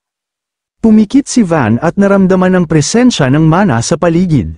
Sa kanyang pandama, nakita niya ang mga yapak ng mga taong mabilis na tumatakbo papalapit. Una, inisip niyang 3 lamang ang mga ito, ngunit agad niya itong binawi ng matuklasan niyang may ika-4 pa. At sa kanila, isa ang may natatanging kakayahan, at tiyak siya na mapanganib. Pero naramdaman ni Merkel ang presensya ni Van. Itinaas niya ang kamay at sinabi na masama ang sumisilip, agad nagpalabas siya ng atake. Nanlaki ang mga mata ni Van sa gulat sa biglaang pag-atake. Mabuti na lamang at agad siyang nailigtas ni Audi bago pa siya tamaan. Inutusan ni Merkel ang kanyang mga tauhan na hulihin ang anak ng pamilya Leon ng buhay, mabilis naman kumilos ang kanyang mga tauhan. Nagulat naman si Audi kung ano ang nangyayari, ipinaliwanag ni Van na iyon ay babalang atake pa lamang, at ang tunay na atake ay parating na. Agad nilang tinarget si Van, ngunit mabilis na napalingon ang ating bida. Doon niya nakita ang 3 tauhan ni Merkel, handang sumalakay sa kanya gamit ang kanilang mga espada. Ang 2 lalaki ang sabay na umatake kay Van gamit ang kanilang mga espada, ngunit nasangga niya ito gamit ang kanyang mga kamay. Ang pangatlong lalaki naman ay mabilis na lumapit kay Audi upang agawin siya. Pero nararamdaman ni Van ang kanyang presensya. Kaya itinulak niya ang 2 palayo, at binigyan ito ng isang malakas na sipa sa dibdib. Nadurog ang katawan ng lalaki at nawalan ito ng malay. Agad na muling umatake ang dalawa pang assassin kay Van gamit ang kanilang mga espada, at naiwasan ito ni Van. Pagkatapos hinila niya si Audi palayo para makaiwas muna sila. Sandali munang huminto ang laban habang pinapakiramdaman nila ang isa't isa. Dahan-daang tinanggal ng ating bida ang benda sa kanyang kamay at saka sinabi sa kanyang amo, na anuman ang mangyari, dapat itong lumayo sa kanyang likuran. Kasabay nito, naglabas siya ng matinding enerhiya mula sa kanyang katawan, na nagbigay ng bigat at tensyon sa paligid. Kinabahan si Audi ngunit tinanggap ang utos, tinanong ni Van ang mga lalaki kung sila ba'y mga bandido. Sinabi ng isa na ibigay niya ang babae at umalis ng tahimik, at ipapangako niyang palalayain siya. Ngumiti lang ang ating bida, na aalis siya kung babayaran siya ng 10,000 ginto, ngunit tinawag siyang hangal ng lalaki. Pagkatapos, sabay silang sumugod kay Van, na nakahanda naman ang ating bida sa anumang mangyari. Mabilis nilang iniwas-iwas ang kanilang mga espada, ngunit kayang harangin ng ating bida gamit lang ang kanyang suntok. Habang tumatagal, lalo pang bumibilis ang galaw ng mga assassin, sa kabila nito, nagawa pa rin silang tapatan ni Van sa kanilang bilis. Sa pamamagitan ng kanyang mabilis na suntok, tinamaan niya ang isa sa kanyang mga kalaban. Sa sandaling yun, inihanda na ng ating bida ang kanyang sarili para sa isang matinding pag-atake. Nang makita ito ng mga assassin, nakaramdam sila ng pagkabahala. Agad silang napatigil at napaatras, tila nahinuha ang kapangyarihang maaaring sumabog mula kay Van. Sinabi ng isa sa kanila na nag-aalala siyang baka isang salamangkero si Van, ngunit tinawag lamang niya itong isang pasaway na bata. Nagpakawala ng enerhiya si Van at sinabing nag-iingat lang siya, ngunit hindi naman pala kailangan. Sinabihan sila ng ating bida na hindi niya inaasahang ganoon sila katanga. Pagkasabi nito, bigla siyang lumitaw sa harap nila at hindi man lang sila nakareact sa kanyang bilis. Binigyan sila ng sunod-sunod na suntok na may pambihirang bilis. Itinuon niya ang kanyang enerhiya sa kamao, at binigyan sila ng isang napakalakas na suntok. Ang kanyang kamao ay nagdurog at nagpabagsak sa lahat ng bagay sa paligid. Bumakas ang malakas na enerhiya na nagliwanag hanggang sa malayo, at pagkaraan ng ilang saglit ay bigla na lamang itong sumabog na may matinding lakas. Lubos na nagwasak ang katawan ng mga lalaki, tanging mga paa na lamang ang natira. Tinawag pa niya silang mga payaso, hindi makapaniwala si Audi sa kanyang nakita. Naisip niyang mas bata pa si Van kaysa sa kanya, at nagtataka siya kung paano ito naging ganoon kalakas. Alam niyang magugulat at matutuwa ang kanyang ama kung makita ito, habang tinitingnan niya ang ating bida. Habang iniisip niya yon, may isang tinig na nagsabi na karaniwan para sa mga salamangkero na sukatin ang mana ng isa't isa, sapagkat ang dami ng mana ay madalas na tumutugma sa antas ng kanilang kakayahan. Nagulat si Van nang marinig ang boses. Lumingon siya at sinabi na akala niya ay tumakbo na ito, dahil matagal na itong nagtatago. Naisip ng ating bida na sa wakas nagpakita na rin ang huli niyang kalaban. Nabigla si Merkel na makita na ang mana ni Van ay kapantay ng kanya, kahit isa lamang itong bata. Naisip niya kung ipinanganak ba ang ating bida na may ganoong kapangyarihan. Binanggit ni Merkel, habang may nakakatakot ng ngiti, na kailangan niyang i-dissect si Van. Kilala rin siya bilang Mad Anatomist, pinuno ng Merkel Gang, isang grupong sangkot sa pagpatay, human trafficking, kidnapping, at iba pang mabibigat na krimen. Sinabi niya kay Van na i-dissect niya ito nang walang sakit kung ibibigay lamang niya si Audi. Sinagot siya ni Van na umalis na lang siya. Itinaas ni Merkel ang kamay at sinabing mamatay na siya habang nagpalabas siya ng atake. Habang pinagmamasdan nila ang paparating na atake, tinawag ni Van ang kanyang amo, at agad naman itong tumugon sa kanya. Sa matalim na tingin, tinanong niya ito kung nagsisinungaling ba ito nang sabihin niya na isa lamang siyang anak ng mga ngalakal. Nagulat naman si Audi at hindi alam ang isasagot. Sinabi ni Van na itigil na niya ang kanyang palusot.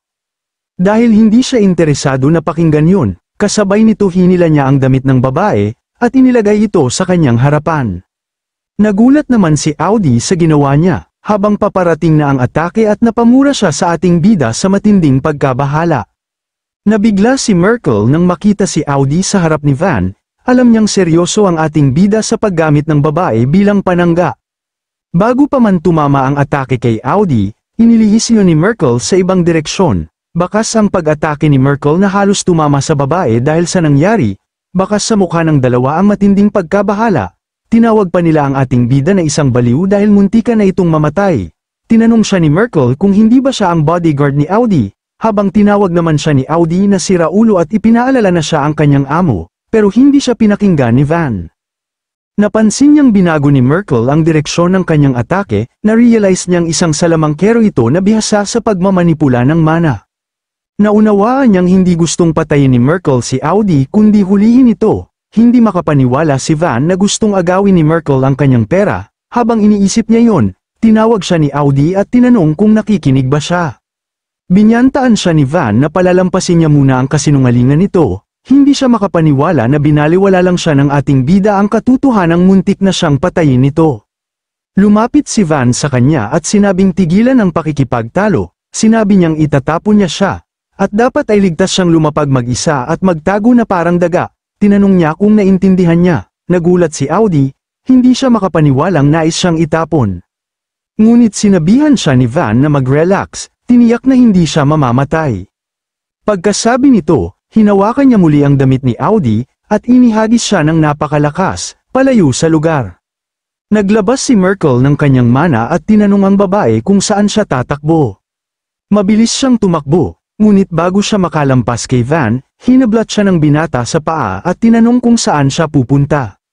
Kinuyam niya ang kamao at pinuno ito ng enerhiya. Kasabay nito hinila niya si Merkel sa kanyang paa pabalik, at binigyan ng isang malakas na suntok sa mukha.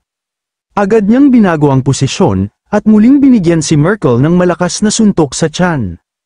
Naitulak si Merkel ngunit mabilis itong nakabawi at tumawa ng parang baliw. Napansin ni Van na may kakaiba sa kanyang kalaban, bagaman tumatama ang kanyang lahat niyang mga suntok. Habang iniisip niya yun, bigla siyang nakaramdam na parang may humaharang sa kanyang pag-atake. Ngumiti si Merkel gamit ang kanyang matatalas na ngipin, sinabi niyang hihiwa-hiwain niya si Van at hahabulin si Audi, at ipinaalala na dapat niyang asahan yun dahil magiging isang nakakakuryenteng karanasan. Ang runecraft na nasa pag-aari ni Merkel ay ang Psychokinesis rune. Pinapayagan nito siyang baguhin ang pisikal na estado ng isang bagay gamit ang mana. May kakayahan din siyang maglabas ng biglaang lakas, tulad ng shockwave. Itinaas niya ang kamay at nagpalabas ng atake kay Van. Agad na umiwas ang ating bida, ngunit sinamantala ni Merkel ang pagkakataon gumalaw siya ng napakabilis, at sumugod para suntukin siya. Ngunit ginamit ni Van ang kanyang mga braso para harangin ang atake, napagtanto niyang mahusay sa hand-to-hand combat si Merkel, at balot ng psychokinetic energy ang katawan nito.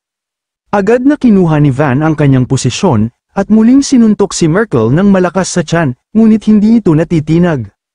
Itinaas ni Merkel ang kanyang kamay at itinuro ito kay Van, agad na umiwas ang ating bida sa paningin ni Merkel na kanyang ikinagulat. Nagpalabas agad siya ng isang matinding enerhiya, ngunit umiwas lang ang ating bida.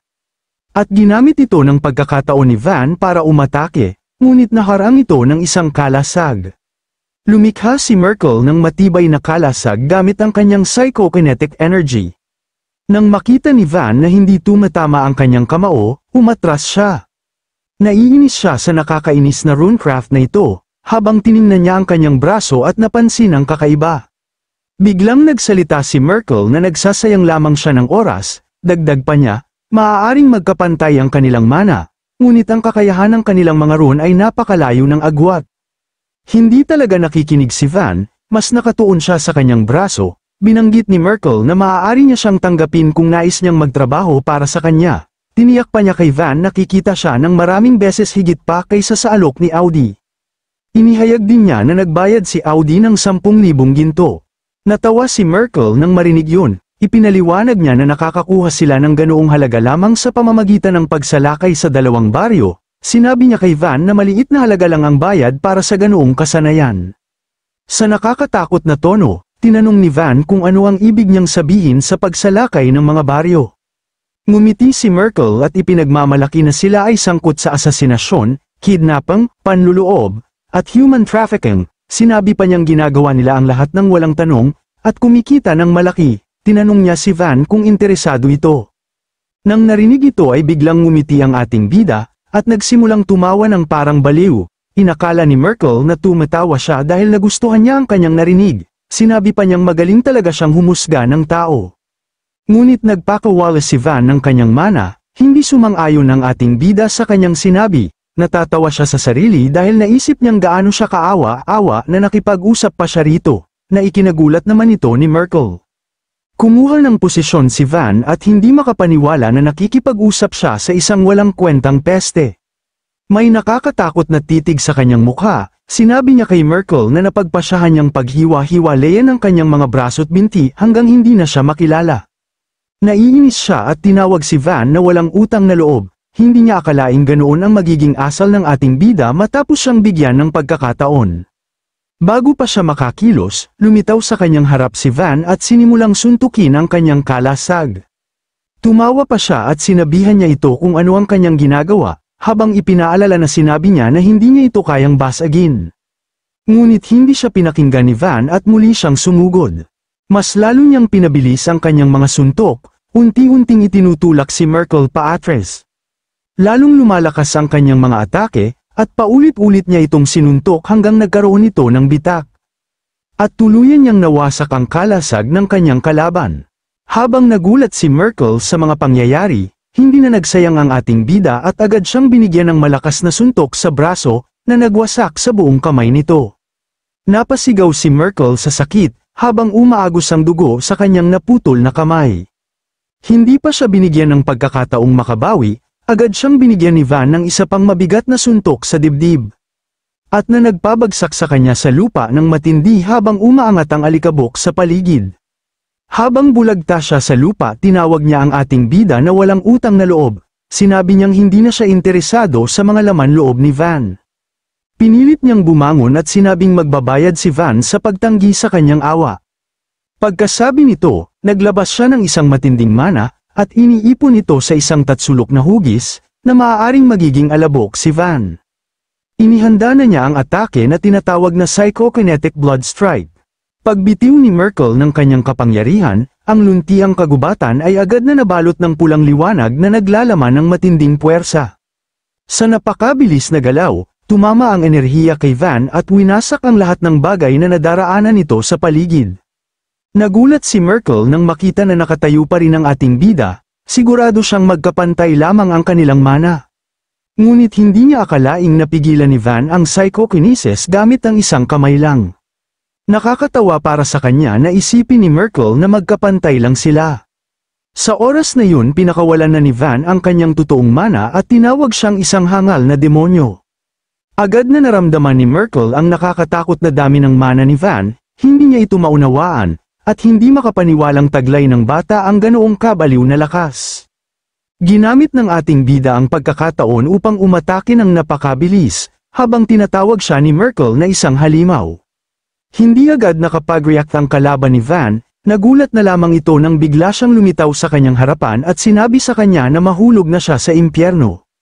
Inihanda na ng ating bida ang kanyang Ozerarun, Annihilation Feast, isang gauntlet na may kapangyarihang lumipol ng mga bagay hanggang sa antas ng particle. Ang puwersang taglay nito ay nakabatay sa mana ng gumagamit, kaya't ang pinsala ay halos walang hanggan.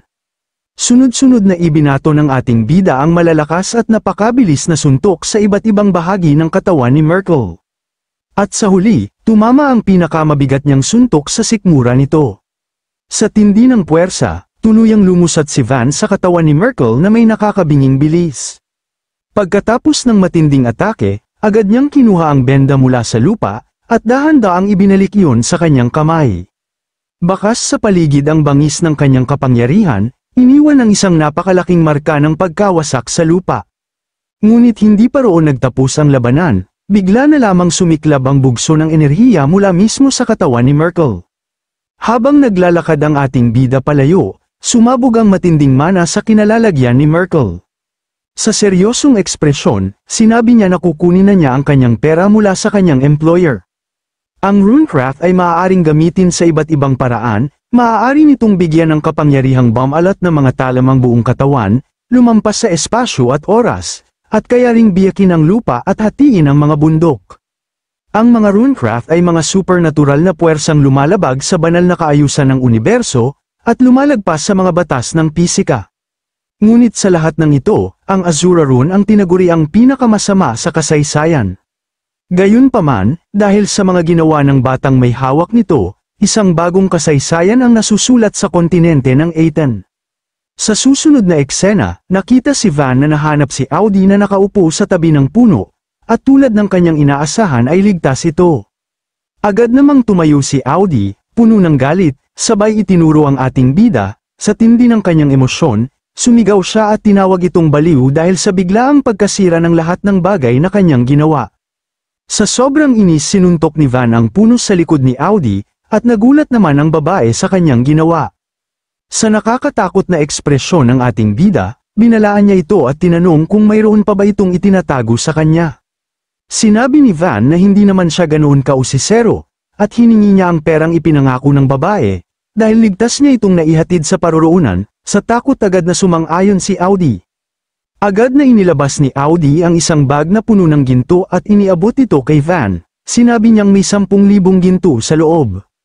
Tinalikuran siya ni Van at nagpaalam na aalis na siya, ngunit bigla siyang tinawag ng babae. Napahinto naman ang ating bida, saka lumingon sa kanya. Nag-alinlangan si Audi at sinabing wala yun, naglakad muli si Van nagpaalam na aalis na talaga siya.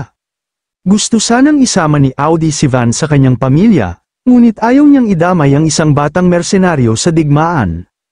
Napatingin siya sa ating bida at sa kanyang isipan, nang hihinayang siya sa lahat ng nangyayari, subalit wala na siyang magagawa, kailangan na niyang magmadali at bumalik muna sa kanyang pamilya. Nagbago ang eksena at dinala tayo sa ikatlong tirahan ni Anna Dalton sa kaharian ng Nordia. Nakita si Van na inihagis ang pera sa harapan ni Anna. Namangha ang babae, inisip niyang may sumusuporta kay Van. Agad hiningi ng ating bida ang impormasyong kanyang ipinagbilin, pero sinabi ni Anna na kalahati lamang ng pera ang kukunin niya. Hindi ito inasahan ni Van, ipinaliwanag naman ni Anna na nabigo siyang masundan si Kisurek, dahil napakahusay nitong magtago.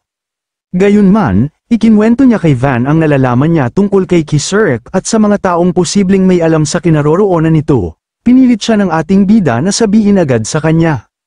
Tinanong siya ni Anna kung narinig na ba niya ang isang grupong mersenaryo na tinatawag na Thieves. Tumugon siya na hindi pa. Ipinaliwanag ni Anna na ang Thieves ay isang grupong sangkot sa samut-saring krimen, pagpatay, pagdukot, human trafficking, paniniktik, at marami pang iba. Ang pinuno nila ay si Kisurek, 5 taon na ang nakalipas mula nang magsimulang sumikat ang grupo. Sa kasalukuyan, napakalaki na ng impluwensya nila at kaya na nilang sakupin ang isang maliit na bansang hangganan. Ipinahayag ni Anna na mahirap hanapin ang pangunahing himpilan ng Thieves, at lalong mahirap tukuyin ang kinaroroonan ni Kisurek. Ngunit sinabi niya na hindi siya madaling sumusuko, ipinakita niya na natuntunan niya ang lokasyon ng isa sa mga opisyal ng Thieves. Inilabas niya ang isang poster at ipinakita kay Van. Sinabi niyang agad niyang makikilala ang lalaking ito dahil sa mahabang peklat sa mukha. Isa itong malupit na mamamatay tao na ipinanganak na may Concealing Rune, hindi pa ito kailanman nabigo sa kanyang mga misyon sa pagpatay. Inisip ng ating bida na kung siya ay kabilang sa grupo ng Thieves Mercenary, malamang ay alam nito kung saan naroroon si Kisurek. Agad hiningi niya kay Anna ang kinaroroonan ng lalaki. Ibinunyag ng babae na ang mamamatay tao ay nasa Valhild City sa kaharian ng Bogra.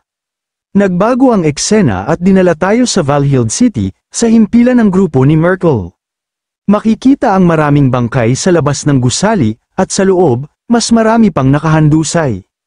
May isang lalaking humahabol sa iba gamit ang sandata. Habang mabilis na tumatakbo ang mga lalaki, bakas sa kanilang mukha ang matinding takot, at mabilis niyang pinapatay ang mga ito. Nagulat ang isang matanda nang biglang lumitaw sa kanyang likuran ang isang lalaki. Sa takot, nanginginig niyang naitanong kung bakit nito ginagawa sa kanila ang ganitong bagay. Sinabi ng opisyal na may mahabang peklat sa mukha na ginagawa lamang niya ang iniutos sa kanya. Maaaring ibinigay ang utos dahil nabigo ang kanilang grupo sa misyong ipinag-utos ni Kisurek, habang nililinis niya ang kanyang sandata na puno ng dugo. Idinagdag pa niya na ipinagkatiwala sa kanila kay Kisurek ang misyon na yon. Depensa ng matanda na walang nagsabi sa kanila na may nagbabantay na halimaw sa babae. Dahil doon nawala ang kanilang pinuno na si Merkel. Humingi ng paumanhin ng opisyal at sinabing hindi nila akalain na tatalunin si Merkel ng isang mersenaryong galing sa hangganan. Hindi makapaniwala ang matanda na pinapatay sila ng mamamatay tao dahil lamang sa isang pagkabigo. Pero sinabihan lang siya ng mamamatay tao na ituring na lang nila itong parusa. Idinagdag pa niya na pareho lang silang mababang uri ng mga mamamatay tao. Tumawa lamang ang matanda matapos niyang banggitin ang tungkol sa parusa. Pagkatapos, galit niyang minura ang lalaki, pagkasabi nito, inutusan niya ang natitirang mga kasamahan na umatake, mabilis na lumabas mula sa pinagtataguan ang mga ito at sumugod sa mamamatay tao. Binantaan siya ng matanda na siya ang mamamatay dito, itinaas niya ang kanyang kamay at inactivate ang kanyang rune. Ginamit niya ang touch rune na nagbibigay sa kanya ng kapangyarihang lumikha ng isang malaking kamay na gawa sa mana at malayang kontrolin ito. Ginamit niya ito upang pigilan ang mamamatay tao na gumalaw, habang papalapit ang kanyang mga kasamahan. Bago pa man sila makalapit upang tapusin siya, humingi ng paumanhin ang mamamatay tao sa kung ano ang gagawin niya. Bigla niyang inactivate ang kanyang concealing rune at naglaho. Nabigla ang lahat, hindi sila makapaniwala sa kanilang nakita. Sa isang iglap, lumitaw siya sa likod ng matanda gumagamit ng rune, bumakas sa kanyang mukha ang matinding pangamba. Mabilis itong lumingon nang maramdaman ang kanyang presensya, nakita niya ang mamamatay tao nasa kanyang likuran. Sa oras na yun, doon niya naisip na tapos na siya. Nang lumalim na ang gabi, makikita ang mamamatay tao na lumalabas ng gusali at makikita ang maraming bangkay na nakahandusay sa paligid. May isang lalaki na naghihintay sa kanya sa labas. Tinanong siya nito kung tapos na ba ang lahat. Sumagot ang mamamatay tao, at tinanong kung hindi ba niya nakikita na balot siya ng dugo. Maaari naman siyang pumasok at tingnan mismo. Ngunit sagot ng lalaki, hindi niya magagawa yun, dahil alam niya na siguradong kasing linis ng dati ang ginawa niyang pagpatay. Ngunit pinagsabihan siya ng mamamatay tao na lumayas na kung kumpirmado na niya ang lahat. Ipinabatid naman ng lalaki na kasalukuyang iniimbestigahan ang mersenaryong pumatay kay Merkel. Ang mersenaryong iyon ay may mga itim na peklat sa paligid ng mga mata at leeg. Napansin naman ng lalaki na ang taong sinasabi niya ay isa na ring target na dapat niyang patayin, isang bagay na dapat niyang malaman ng mas maaga. Yumuko ang lalaki at tumawa, tulad ng kanyang inaasahan, agad niya itong nalaman, at ito rin ang dahilan kung bakit ayaw siyang paalisin ni Kisorek, ngunit nainis ang mamamatay tao at agad niyang pinatahimik ang lalaki. Ngunit sagot ng lalaki, ipapaalam niya kay Kisorek ang nangyari ngayong araw, pagkasabi nito, bigla na lamang siyang naglaho. Nang makaalis na ang lalaki, naglabas ng sigarilyo ang mamamatay tao at isinubo ito. Tumingala siya sa buwan at inisip ang tungkol kay Van, na may mga itim na peklat sa paligid ng mata at leeg. Nagbago ang eksena at dinala tayo sa bahay ni Anna, binanggit ni Van na malapit na ang kaharian ng Bogra, at may isa pa siyang tanong. Sa may nakakatakot na ekspresyon sa mukha, hiningi ni Van na sabihin sa kanya ang pangalan ng opisyal. Kasabay ng kanyang tanong, ipinakita ang mamamatay tao na nag-iisip tungkol sa dumaraming bilang ng mga taong kailangan niyang patayin. Ang mamamatay tao ay kilala bilang Hoxa, isa sa mga opisyal ng grupong mersenaryong Thies. Lumipat ang eksena, makikita natin ang isang babae at isang lalaki na kapwa tumutulo ang malamig na pawis dahil sa matinding pagkabahala. Tinanong ng babae ang kanyang kasamahan na si Magat kung mayroon ba itong naisip na paraan upang makaligtas sa kanilang sitwasyon. Nakaharap kasi nila ang isang dambuhalang halimaw, isang ahas na kalahating tao, na may nakakatakot na bibig sa kanyang sikmura. Mababakas sa mukha ng nilalang ang tiyak na balak nitong kainin ang dalawa. Nagulat ang dalawa sa matinding takot, humingi ng paumanhin si Magat dahil wala siyang maisip na paraan upang sila'y makaligtas. Lalong kinabahan ang babae nang marinig yun. Bigla na lamang umatungal ang halimaw ng ubod lakas, at ang alingawngaw nito ay umikot sa buong paligid. Sa oras na yun, inihanda na ng halimaw ang sarili upang lusubin ang dalawa. Ngunit bago ito makakilos, isang misteryosong nilalang ang biglang dumating, gamit ang kanyang kapangyarihan, tumalon siya ng mataas sa ere. Inihanda niya ang kanyang kamao na binalutan ng mana, at buong lakas itong itinira sa dambuhalang halimaw. Tumama ang suntok ng eksakto, dahilan upang agad na mahati ang katawan ng nilalang at lumikha ng malakas na pagsabog sa lupa. Dahil sa ataking yon, napahiyaw ang halimaw sa tindi ng sakit.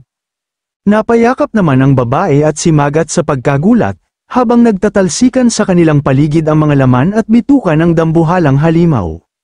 Sa bakas ng pag-atake, makikita ang halos ganap na pagkawasak ng katawan ng halimaw bago ito bumagsak sa lupa, nagkalat ang dugo sa kapaligiran, lumapit ang misteryosong lalaki at nagtanong kung ayos lang ba sila, agad namang sumagot ang babae na ligtas sila, at buong puso siyang nagpasalamat sa kanilang tagapagligtas. Binalaan naman sila ng lalaki na maraming halimaw ang nagkukumpulan sa lugar na yun kaya't dapat silang umalis agad. Ngunit sinabi ng babae na iniligtas niya ang kanilang buhay, at hindi nila alam kung paano ito mababayaran. Tumugon ng lalaki na huwag na siyang mag-alala at kalimutan na lang yun. Gayunman, iginiit ng babae na hindi pwedeng matapos ang lahat sa ganoong usapan, kaya't inanyayahan niya ang lalaki na kumain muna sila sa kanilang lugar. Agad namang sumang-ayon si Magat, dahil malapit lamang yun. Sinabi naman ng misteryosong lalaki na hindi siya tumatanggi, lalo na't naghahanap din siya ng isang lugar sa paligid. Ngumiti si Orphan at nagtanong kung anong lugar ang hinahanap niya, dahil kabisado nila ang lahat ng tindahan doon. Tugon ng lalaki, hinahanap niya ang isang bahay inuman na tinatawag na Gabing Bughaw. Nagulat si Orphan at sinabing yun mismo ang kanilang lugar, isang tamang pagkakataon na yun, sinang-ayunan din yun ni Magat. Ngunit binanggit niyang hindi basta-basta pinupuntahan ng mga tao ang lugar na yun, pinatahimik lang siya agad ni Orphan. Lumapit silang dalawa at nagpakilala si Orphan bilang tagapagluto ng Blue Knight, at si Magat naman ang kanyang nakakabatang kapatid. Sa huli, hiningi ni Orphan kung maaari nilang malaman ang pangalan ng kanilang tagapagligtas. Ang misteryosong lalaki na kaharap nila ay walang iba kundi ang ating bida, si Van. Matapos ang pagpapakilala, sinabi ni Orphan na mas mabuting sumama na lamang si Van sa kanila patungo sa kanilang lugar. Lumipas ang ilang oras ng paglalakad at nakarating sila sa labas ng kaharian ng Borga, sa ilalim ng bughaw na gabi. Sa hindi kalayuan, kumaway agad si Orphan at ipinahayag na nakabalik na sila. Gayunman, tinanong sila ng isang lalaki kung bakit huli silang nakauwi. Ipinaliwanag ng lalaki na natapos na nila ang paghahanda ng mga sangkap kahit wala pa si Orphan. Agad naman itong humingi ng paumanhin at ikinwento na nakasalubong nila ang mga halimaw sa daan. Nang marinig yun, napasigaw ang lalaki sa pagkabahala at nagtanong kung may nasaktan ba sa kanila. Ngumiti lang si Orphan at sinabing ayos lang sila dahil may nagligtas sa kanilang dalawa. Napatingin ang lalaki kay Van at nagtanong kung siya ba ang gumawa noon. Agad namang tumango ang babae at hinikayat na magpasalamat sila sa kanya. Ipinakilala rin ni Orphan si Van bilang kanilang tagapagligtas. Tumitig naman si Van ng matalim sa lalaki. Ipinaliwanag ni Orphan na nagkataon lamang na papunta si Van sa kanilang lugar. Naging curious man si Hasha kung bakit, pinagsabihan siya ni Orphan na tumahimik na lang at ipakita na kay Van ang kanilang tahanan. Pagkapasok nila sa tavern, sinabi ni Orphan kay Van na maaari itong umupo kahit saan niya gusto. Bigla namang nagsalita si Van, ibig bang sabihin, kayo lang bang mga bata ang nagpapatakbo ng lugar na ito? Itinanggi yun ni Orphan, ipinaliwanag niyang nakikitira lang sila sa ilalim ng bubong ng iba. Naging curious naman si Van kung kaninong tahanan yon. Dito ikinwento ni Orphan, na tulad ng napansin ni Van, hindi sila magkadugo, lahat sila ay mula sa iba't ibang kaharian na nagtipon-tipon dahil sa kanilang malungkot na kapalaran. Ipinakilala niya sina Lily at Ain, na naulila matapos mapatay ang kanilang mga magulang sa digmaan. Si Hasha, na nawala ang buong nayon ng salakayin ng mga halimaw. At si Magat, na pinaslang ng isang pangkat ng mersenaryo ang kanyang pamilya. Dagdag pa ni Orphan, kung hindi dahil sa kanilang uncle, patay na silang lahat ngayon. Siya ang nagdala sa kanila sa tavern at umaruga sa kanila. Naging curious si Van tungkol sa uncle nila. Ipinaliwanag ni Orphan na siya ang may-ari ng lugar at ang unang tumulong sa kanila. Nang itanong ng babae kung nasaan ito, napagtanto ni Van na malamang natutulog na, dahil hating gabi na silang dumating. Napaisip si Orphan at sinabi na kailangan na niya itong gisingin. Bago siya umalis, sinabihan niya si Van na maging komportable sa kanyang pananatili roon. Hindi makapaniwala si Orphan na natutulog lamang ang kanilang uncle habang may bisita, kaya agad siyang nagtungo sa silid nito. Pagpasok niya, tinawag niya ito habang nadatnan niyang nakahiga ito sa kama, at tinanong kung gaano pa ba katagal siyang matutulog. Sumagot ang kanyang uncle na ilang sandali na lang at gigising na siya. Ngunit pinagsabihan siya ni Orphan na tumayo na agad at pakalmayin si Magat, dahil muntik na silang mamatay sa daan matapos salakayin ng malaking halimaw, siguradong kinakabahan pa rin ito. Nang marinig yun, agad bumangon ang uncle at nagtanong kung may nasaktan ba, ngunit tumugon si Orphan na ayos lang sila, dahil may ibang taong nagligtas sa kanila. Naging curious ang kanyang uncle tungkol sa taong yon, kaya ipinaliwanag ni Orphan na iniligtas sila ng taong iyon habang patungo ito sa kanila. Naisip naman ng kanyang uncle na kung ganoon, hindi siya maaaring humigalang doon, dapat siyang magpasalamat ng maayos. Agad namang sinang-ayunan yun ni Orphan at tama ang kanyang naging pasya. Pagkatapos, agad na bumaba ang kanilang uncle, itinuro ni Orphan ang ating bida na nakaupo sa isang bahagi ng mesa, na agad namang napansin ng kanilang uncle. Lumapit ito at binati ang ating bida, sabay banggit na narinig niyang iniligtas nito ang kanyang mga anak. Lubos siyang nagpasalamat, tumugon naman si Van na napadaan lamang siya nang mangyari yun. Sinabi ni Van na kahit ano paman, napaka-interesante ng pagkakataon, nagulat ang lalaki at humingi ng paumanhin dahil hindi niya naintindihan ang ibig sabihin ng ating bida. Sa matalim na tingin ay diretsyong sinabi ni Van na mukhang kamukha ng lalaki ang isang taong matagal na niyang hinahanap. Nang marinig yun, hindi naiwasan ng lalaki ang magulat at mabigla. Lumapit siya upang umupo at ipinaliwanag na imposible yun, isa lamang siyang hindi kilalang may-ari ng isang liblib na tindahan. Ngunit diretsahan siyang tinukoy ni Van, na kahit hindi siya sikat na tao, may nagsabi sa kanya na ang may-ari ng tindahang yun ay isang pambihirang kusinero. Sa isipan ng lalaki, isang hindi inaasahang pinagmumula ng impormasyon ang gumugulo sa kanya.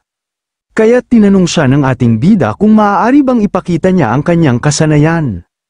Tumugon ang lalaki na tuwing papasok siya sa kusina ay nag-iingay ang mga bata at maaaring maantala ang kanyang pagpapahinga mula sa paglalakbay. Pinagsabihan siya ng ating bida na kung yun ang kanyang ikinababahala, mas mabuting gawin yun kinabukasan ng maaga. Pumayag ang lalaki dahil sa oras na yun ay tulog pa ang lahat. Habang paalis siya, binanggit ni Van na matutulog na siya ng maaga ngayong gabi. Sinang-ayunan naman ng lalaki at sinabing matalinong desisyon yun. Bago umalis, inutusan ng lalaki si Orphan na ipakita sa kanilang bisita ang bakanting silid. Nagtaka si Orphan sa kanyang uncle kung bakit ganoon siya kabilis maging malapit sa isang tao. Tumugon ang kanyang uncle, sino ba ang nakakaalam?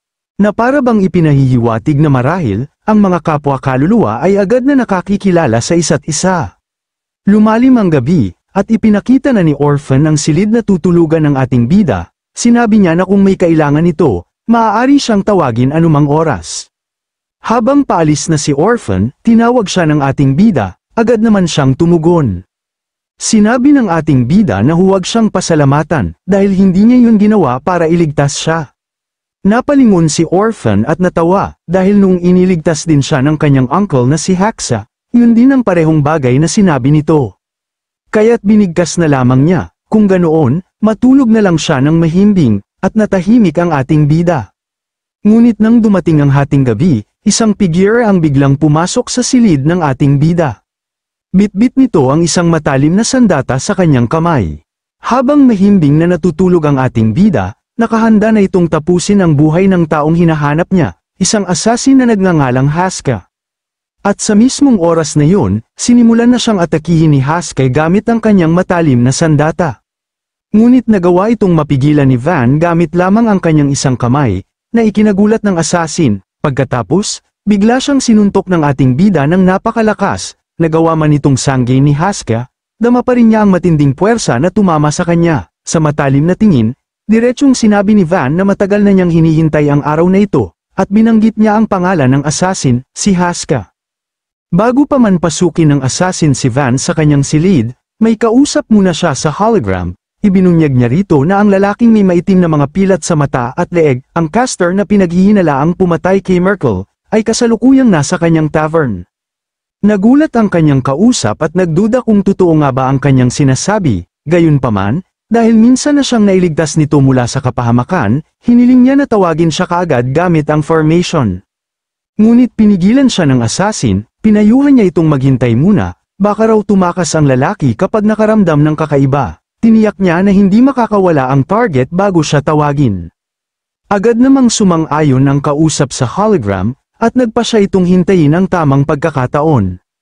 Sa kasalukuyan, biglang bumangon si Van at kinumpronta ang may-ari ng tavern, bagaman kilala ito bilang nag-aampon ng mga bata, lihim pala itong pumapatay ng mga tao na parang mga daga sa likod ng mga pangyayari, nakakasuklam ang kanyang mga ginagawa. Ngunit agad naman itong nagpakumbaba at humingi ng paumanhin dahil hindi raw siya naging mabuting adulto para kay Van.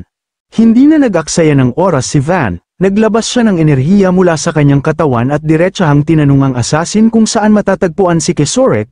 Nagulat ang lalaki at labis na kinabahan, iniisip niyang dumating si Van na tila alam na ang lahat tungkol sa Tiz. Subalit, mariing itinanggi ng assassin at iginiit na hindi niya maaaring sabihin ang bagay na yun. Dahil dito, nagngit-ngit si Van, inihanda niya ang sarili at mariing nagbanta na kung hindi pa rin ito magsasalita, pagpuputol-putulin niya ito hanggang sa maging pira-piraso. Hindi naman natinag ang assassin, agad din itong nagpalabas ng sariling enerhiya, handang makipaglaban. Pinagsabihan pa niya si Van na kung aalis ito ngayon, magpapanggap na lamang siya na hindi ito nakita. Ngunit matalim at matapang ang titig ni Van, buo ang kanyang loob ng tanungin kung sino ang nag-utos para siya ay patayin. Napansin ng assassin na hindi aalis si Van nang hindi lumalaban. Kaya inihanda niya ang isang magic scroll at sabay na inactivate ang isang formation, bigla itong naglabas ng makapangyarihang mahika. Nagulat si Van, nang bigla siyang parang hinihigop ng isang napakalaking butas, wala siyang nagawa kundi mapasok dito. Pagmulat niya, nakarating siya sa isang hindi pamilyar na lugar, agad siyang naging alerto at maingat na pinagmasdan ang paligid. Nang tumingala siya, nakita niya ang malaking butas sa itaas, at napagtanto niyang nasa loob siya ng isang napakalalim na kuweba na napapalibutan ng matitibay na pader. Naalala ni Van ang salitang formation na nabanggit ng assassin kanina. Ang formation ay kapangyarihan ng rune na nakaukit sa mga letra o larawan na binuhusan ng mana. Ang nakaimbak na kapangyarihan ay maaaring ilabas anumang oras, karaniwan sa pamamagitan ng papel bilang medium, ngunit maaari ring itakda sa mga lugar o bagay. Napansin ni Van na nawala ang lalaki, iniisip niya kung saan ito nagtungo, baka tumakas na lang. Ngunit naputol ang kanyang pag-iisip nang biglang umatake ang isang kalaban sa kanyang harapan. Mabilis siyang nakailag, ngunit nadaplisan pa rin ang kanyang pisngi ng isang asul na enerhiyang atake. Nanlaki ang mga mata ni Van sa pagkagulat nang makita niyang gumagamit ng mana ang assassin. Agad siyang umatras nang masaksihan ang mabilis na pag-atake na nagawa gamit lamang ang isang mana. Sa sandaling yun, huminto siya, kumuha ng malakas na buwelo, at naglabas ng enerhiya mula sa kanyang kamay. Mabilis niyang inatake ang kalaban gamit ang kamaong nababalutan ng mana, na may matinding puwersa. Ngunit laking gulat ni Van nang tumama lamang ang kanyang suntok sa pader ng bato. Nang inangat niya ang kanyang kamao, napansin niyang muling nawala ang assassin. Muli siyang nanlaki ang mga mata nang biglang sumulpot ang assassin sa kanyang likuran, hindi dapat niya itong tatalikuran. Agad na binalutan ng lalaki ng mana ang kanyang sandata, at buong lakas siyang inatake mula sa likuran. Nakailag si Van, ngunit nadaplisan pa rin ang kanyang mukha, dahilan upang siya'y napailing at mag-alala sa kanyang sitwasyon. Mabilis siyang umatras, nanatiling alerto, at hinanap ang presensya ng assassin, subalit wala siyang makita, wala rin siyang maramdaman, ni kahit isang tunog. Doon niya napagtanto na gumagamit ng runecraft ang kalaban. Habang nakatago, minamasdan lamang ng assassin mula sa itaas ng kuweba, saka naghanda ng tinatawag na concealing rune, na kayang burahin ng lubusan ang kanyang presensya. Mabilis siyang umatake mula sa itaas, tumama sa lupa, at nagangat ng mga bato sa paligid. Ngunit mabilis ding nakaiwas si Van at lumayo, habang patuloy na umiiwas, naisip niyang napakahirap makipaglaban sa isang makitid at madilim na kuweba. Sinuri niya ang paligid, ngunit hindi niya matukoy ang kinaroroonan ng assassin. Biglang bumagsak mula sa itaas ang kalaban, mabuti na lamang at agad siyang nakailag, tumama na lang ang atake sa lupa, dahilan upang mabasag ang mga bato at umangat ang alikabok. Bahagyang umatras si Van, mabilis na pinag-aralan ang sitwasyon, at biglang sumugod ng napakabilis patungo sa pinagmumulan ng presensya ng kanyang kalaban. Sa sandaling yun, naisalayan niya ang assassin na nakatayo lamang sa isang sulok. Nagulat ang lalaki, nagtaka, at tila may napagtanto, ngunit huli na ang lahat. Agad siyang hinawakan ni Van sa leeg, at buong lakas na hinayla, ang pagtatago ng kanyang katawan, malamig na wika ni Van, ay walang silbi. Sapagkat nakikita pa rin niya ang kanyang mana, dahil sa kanyang ikalawang sandata, ang Truth Eye, ang kakayahan ng mga matang ito ay makita kahit ang pinakamahinang mana, na imposibleng mas aipat ng normal na pandama. Habang pinipilit siyang ibagsak ni Van, na bahala ang assassin, hindi siya makapaniwala na nagawang mabasag ang kanyang pagtatago. At sa sandaling yun, walang awa siyang inihampas ni Van sa lupa ng buong lakas. Yumanig ang kuweba sa matinding impact, at sa lupa ay makikita ang pinsala, kahit hindi pa rin ganap nakikita ang katawan ng assassin. Dahil sa nangyayari, napasukan ng dugo ang assassin habang sinasabi niya na sa loob ng 40 taon bilang isang mamamatay tao, siya pa lamang ang pangalawang runecaster na nakahanap sa kanya gamit lamang ang mana. Sa kabila nito, muling tinanong ni Van kung nasaan si Kesorek, ngunit sa nanghihinang boses, tumugon ng assassin, sa halip na direktang sumagot, ibinanggit niya ang pinakamahalaga para sa kanya, kung ano ang tingin ni Van sa mga bata, kung sila ba'y kaibig-ibig, kahit na alam niyang si Orphan ay tila natatakot kamakailan. Bigla namang hinawakan ng mahigpit ni Van ang kamay ng assassin at muling tinanong kung nasaan si Kesorek. Dahil hindi ito sumagot, nagalit si Van at buong lakas niyang hinayla ang kamay ng assassin, agad itong naputol, dahilan upang mapasigaw ang lalaki sa sakit. Sa kabila ng paghihirap, sinabi niya kay Van na dahil lamang sa isang utos ni Kesorek kaya siya nakapatay ng maraming tao, inamin niyang isa siyang taong hindi na kayang patawarin. Ngunit hindi pa rin siya pinatahimik ni Van, binalaan niya itong kung hindi pa siya aamin, pupunitin din niya ang natitirang braso. Pero sinabi ng assassin na kahit lahat ay humatol sa kanya, hindi pa siya maaaring mamatay, hindi hanggat hindi pa niya napoprotektahan ang mga bata. Kasabay nito, humingi siya ng paumanhin, at naglabas ng papel na nababalutan ng mana. Agad na naging alerto si Van nang mapansin niyang muling nagbukas ng formation ang assassin. Mula roon, lumabas ang isang napakalaking halimaw na may sakay sa likuran, buong lakas itong umatake at tinamaan si Van ng matindi sa katawan. Dahil sa matinding puwersa, napatilapon si Van sa malayo, ngunit nagawa pa rin niyang tumayo sa kabila ng pinsala. Ang lalaking nakasakay sa halimaw ay siya ring lalaki sa hologram. Sinabi nitong nakita na niya ang runecaster na pumatay kay Merkel. Sa narinig, bakas sa mukha ni Van ang matinding galit, sa matalim na titig, pinagsabihan niya ang lalaki kung hindi ba nito nakikita na sila'y nag-uusap. Dahil sa nangyari, napansin ni Van na may sugat siya sa kanyang tagiliran. Nang makita ito ng lalaki, agad itong nagmayabang, tinatanong kung nasalayan ba ni Van ang tunay niyang kakayahan. Habang hawak ni Van ang sugat sa kanyang tagiliran, binanggit ng lalaki ang itsura niya, mayroong itim na peklat sa kanyang mata at leeg.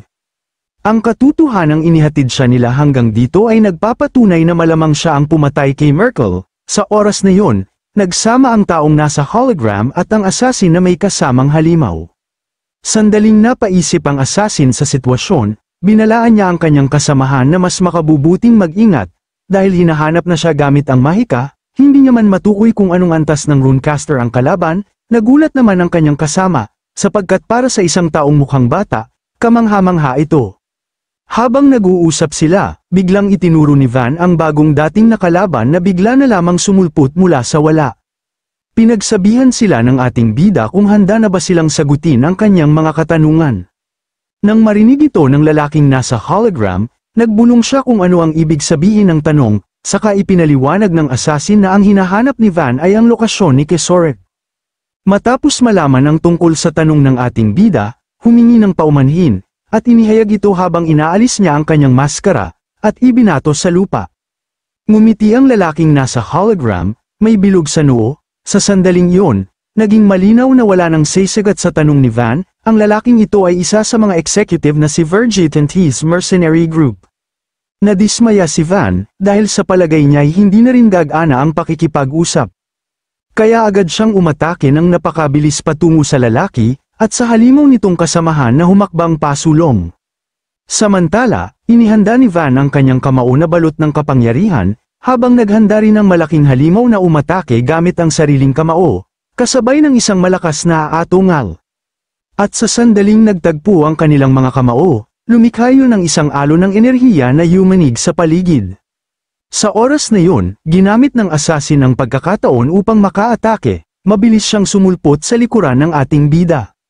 Ngunit agad itong naramdaman ni Van, kaya mabilis siyang lumingon. Bago pa tumama ang atake ng assassin, tumalon si Van sa ere, at sa parehong sandali ay bumagsak ang kamao ng halimaw sa lupa. Mula sa itaas, inihanda ni Van ang kanyang makapangyarihang kamao, at buong lakas niya itong ibinagsak sa malaking halimaw. Ngunit nagulat si Van nang nagawang sanggay ng halimaw ang kanyang atake. Habang nakabaon ang kamao ni Van sa balahibo ng kalaban, pinaalalahanan niya ito na marahil ay hindi ito magandang pagpipilian. Kasabay nito, buong lakas niyang diniinan ang kanyang kamao, isang matinding puwersa ang tumama sa kamay ng halimaw at iyon ay nagwasak sa galaw nito, dahilan upang mapailing ang halimaw sa matinding kirot. Agad na lumapag si Van sa lupa, hindi na siya nag-aksaya ng oras, sumugod siya muli ng napakabilis ang galaw. Ngunit kalmado lang nang umiti ang lalaki habang pinagmamasdan ang pag-atake ni Van, naiintriga siya na ang isang tao, sa murang edad, ay makakagawa ng ganoong husay bilang isang sorcerer. Habang nagmamasid, inisip ng lalaki kung ano ang kanyang gagawin, inihanda niya ang kanyang mahika, gumuhit siya ng mga magic circle, at mula rito ay lumitaw ang kanyang alagang halimaw. Sa tulong ng kanyang alaga, naniniwala siyang kaya nilang harapin si Van. Habang papalapit si Van sa kalaban, papalapit din ang mga halimaw na tinawag ng lalaking nasa hologram. Iniunat ng lalaki ang kamay at malamig na sinabi na hindi siya nag-iisa, ginamit niya ang Glyph of Summoning. Sa pamamagitan ng glyph na yun, nagbukas siya ng subspace na konektado sa ibang dimensyon, kayang mag-imbak at kumuha ng kahit anong nilalang kapag kinakailangan. Sa kabila ng pagdami ng kalaban, patuloy na umaatake si Van. Sa isip niya, hindi na mahalaga ang dahilan, ang kailangan lang gawin ay patumbahin ang lahat. Ngunit bago niya tuluyang magawa yon, umatake ang assassin ng may pambihirang bilis. Mabilis nitong hiniwa ang mga binti ni Van. Pinayuhan siya ng assassin na huwag niyang ibaba ang kanyang depensa. Sa sandaling yon, napasigaw si Van sa matinding sakit, para sa kanya, tila ito'y isang sumpa. Dahil sa pinsalang natamo, hindi siya agad gumalaw, ginamit ng mga halimaw ang pagkakataon upang siya ay atakihin. Nakita sa kinatatayuan ni Van na siya ay nadaganan ng napakaraming halimaw. Naipit siya sa karamihan at bigat ng mga nilalang, kaya hindi makagalaw. Napamura na lang siya sa inis dahil sa sitwasyon. Agad na lumapit ang lalaking nasa hologram at nakangiting sinabi na kahit isa sa mga halimaw na iyon ay sapat na upang durugin ng isang normal na salamangkero, idinagdag pa niyang ang kombinasyon ng mga glyph ay isang uri ng pagpapahusay sa katawan, praktikal at epektibo sa ganitong kalagayan. Nainis si Van, para sa kanya, siya lang dapat ang magtatanong, at mas mabuti raw na sagutin yun ng ngayon. Kumpiyansang tumawa ang lalaki at ipinaubaya ang kanyang hatol, may nag-aapoy siyang personalidad, ang gusto niya. Sa wakas, nagpa siya ang lalaki na gagawin siya ng isang mamamatay tao ng tease. Humalakhak siya sa tuwa, iniisip na ang una niyang gagawin matapos gawing alipin si Van ay isang bagay na napakahalaga para sa kanya. Ginamit niya ang Glyph of Taming, isang kakayahang nakapapasok sa espiritual na mundo ng kalaban, winawasak ang kanilang kasalukuyang pagkatao at lumilikha ng bagong pagkatao ayon sa nais ng sorcerer. Inilapit ng lalaki ang kanyang kamay kay Van, nabahala si Van sapagkat napagtanto niyang gumagamit ito ng dalawang glyphs o mga ukit ng mana. Pagkatapos, nagawa niyang hawakan ang ulo ng ating bida. Kasabay nito, muling humalakhak ang lalaki, sinabi niya na para bang siya'y isinilang muli. Sa sandaling yun, nakapasok siya sa isipan ni Van, at laking gulat niya sa kanyang nasaksihan. Si Vergent, gamit ang ukit ng mana ng pagpapaamo, ay nakagagawa ng di mabilang na mga hayop at maging mga salamangkero bilang alipin, hindi pa siya kailanman nabigo. Subalit sa pagkakataong ito, habang may isang nilalang na unti-unting lumalapit sa kanya, mababakas sa kanyang mukha ang pagkabahala. Nagkaroon ng lakas ng loob si Vergent na isipin na kahit gaano kalakas ang isang salamangkero o halimaw, ang sandaling ito'y hindi magiging naiiba, ngunit hindi niya alam ang katotohanan. Isang batang lalaki, hindi tiyak kung buhay o patay, na namuhay lamang para sa iisang layunin, paghihiganti. 10 taon siyang nagtiis sa malalim at madilim na hukay ng paghihirap. Ano ang klase ng mundo ang nalikha sa isipan ng batang yon? Isang mundong hindi man lang maisip ni Vergent. Biglang, mula sa katawan ni Van, lumabas ang mga Gal-Amay, kasama ang samut-saring mukha ng mga halimaw. Unti-unting bakas sa mukha ni Vergent ang takot habang dahan-daang kinakapit sa kanya ang mga Gal-Amay, hanggang tuluyang pumasok ang mga ito sa kanyang bibig, napasigaw siya sa matinding sakit. Nang bumalik si Vergent sa realidad, namuo ang malamig na pawis sa kanyang noo dahil sa nasaksihan sa isipan ng ating bida. Habang hawak pa rin ang ulo ni Van, biglang naglabas ng matinding enerhiya ang ating bida. Sinabihan niya ang lalaki na hindi niya kailanman kayang silipin ang isipan ng isang taong tulad niya. Nakita ni Vergent ang nakakatindig balahibong katotohanan, mabakas sa kanyang mukha ang labis na takot at pagkabahala. At doon niya naunawaan, ang kaharap niya ay isang halimaw, ngunit huli na ang lahat, hindi na siya nakaiwas sa malupit na pag-atake ng ating bida, taglay ang isang puwersang dumurog sa kanya. Dahil sa atake na yon, naputol ang kamay ni Vergent at napasigaw siya sa matinding sakit habang tumatalsik ang dugo sa paligid. Hindi siya makapaniwala sa nangyayari kaya naisip niyang imposible itong maganap. Nagulat naman ang assassin at nagtaka kung paano nabigo ang brainwashing kay Vergent. Samantala, napagtanto ni Van na isa sa kanila ay nakalok sa kakaibang kuweba habang ang isa ay sumisilip sa mga lihim ng iba. Dahan-dahan niyang binuhat ang mga malalaking halimaw na nakadagan sa kanya at inihanda ang sarili. Sa oras na yun, itinapon niya ang mga dambuhalang halimaw sa ere, at naghanda ng buwelo. Pagkatapos, buong lakas niyang binitawan ang kanyang kamao na tumama sa isa sa mga halimaw. Dahil sa tindi ng puwersa, tumagos ang suntok at nagkapira-piraso ang mga katawan ng iba pang halimaw. Sa lakas ng ataking yon, lumitaw ang isang halo ng enerhiya na yumanig sa paligid. Ang dating tahimik at mapayapang tavern ay biglang sumabog. Makikita ang katawan ng assassin na tumatalbog palayo, pati na rin si Vergent na walang malay. Mula roon, lumabas ang ating bida at idineklara niyang tuluyan ng nasira ang kanilang formation, napaubo ng dugo ang assassin habang pinagmamasdan siya. Paglingon niya sa gilid, nakita niya si Vergent na wala ng malay at tila wala ng pag-asa. Pagbalik ng kanyang tingin, nisalayan niya ang assassin na sumisigaw sa matinding sakit. Nilapitan niya ito at walang awang hinablot ang buhok. Mahigpit niyang binyantaan, yun na raw ang huli nitong pagkakataon upang sabihin kung nasaan si Kesore. Ngunit napansin ni Van na nanatiling tahimik ang assassin, kaya nainis siya. Binitawan niya ito at malamig na nagsabing kung ayaw nitong magsalita, huwag na lang. Dahil sa matinding inis, inilabas ni Van ang kanyang kapangyarihan, ngayon ay sisimulan na niyang gawin ang lahat para mapilitan itong magsalita. Ngunit bago pa man niya maisakatuparan ang kanyang balak, biglang dumating si Orphan at pinigilan siya. Dumating ang mga batang ampun ni Haska upang protektahan siya, nakikiusap sila sa ating bida na huwag siyang patayin. Nang makita ito ng assassin, bakas sa kanyang mukha ang pagkabahala, sinaway niya ang mga bata sa kanilang ginagawa.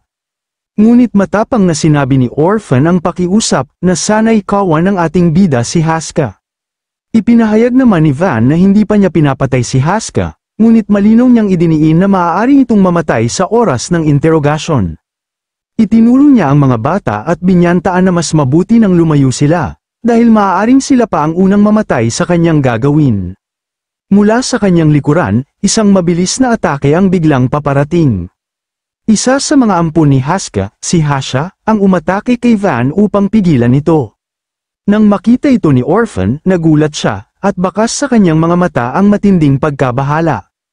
Biglang hinawakan ni Hasha si Van sa kamay. Nagulat ang ating bida at tinanong kung ano ang ginagawa ng bata, at kung hindi ba ito aalis. Ngunit mariing sinabi ni Hasha na nakikiusap siya, na hayaang mabuhay si Haska at huwag nang ituloy ang balak. Ngunit sumigaw ang assassin, pinatatakbo ang mga bata palayo. Tumanggi ang mga ito, at sinabi nilang hindi nila kayang iwan si Haska. Nainis ang ating bida at tila nanlilibak, naglulukohan ba ang mga ito? Kaya't inihagis niya si Hasha palayo, pagkatapos ay inihanda niya ang kanyang malakas na kamao, na para bang wala na siyang pakialam kung mamatay man ang mga bata. Napasigaw si Orphan sa takot at pagkabahala para kay Hasha. Ngunit si Van, hindi nagdalawang isip, nakahanda siyang patayin muna ang mga bata. Napatakip ng mukha si Hasha sa matinding takot, ngunit sa sandaling yun, biglang nagising si Vergent, inunat niya ang kanyang kamay at binigkas ang salitang, summon, kasabay nito, lumabas mula sa kanyang palad ang isang makapangyarihang berdeng enerhiya. Napalingon si Van nang maramdaman niya ang matinding puwersa. Agad niya itong nakilala, isang summon ng rune, Isang uri ng rune na nag-uugnay sa subspace at konektado sa ibang dimensyon, na nagpapahintulot sa gumagamit na mag-imbak at maglabas ng anumang bagay na kailangan nila. Mula sa kamay ni Virgin, lumabas ang mga galami ng isang dambuhalang pugita, mabilis na umatake patungo kina Van at sa mga bata. Hindi makapaniwala si Van na buhay pa ang hanggal na yun. Napilitan siyang ihanda ang sarili at salubungin ang pag-atake. Ngunit laking pagtataka niya nang lumagpas lamang ang mga galame sa kanyang katawan.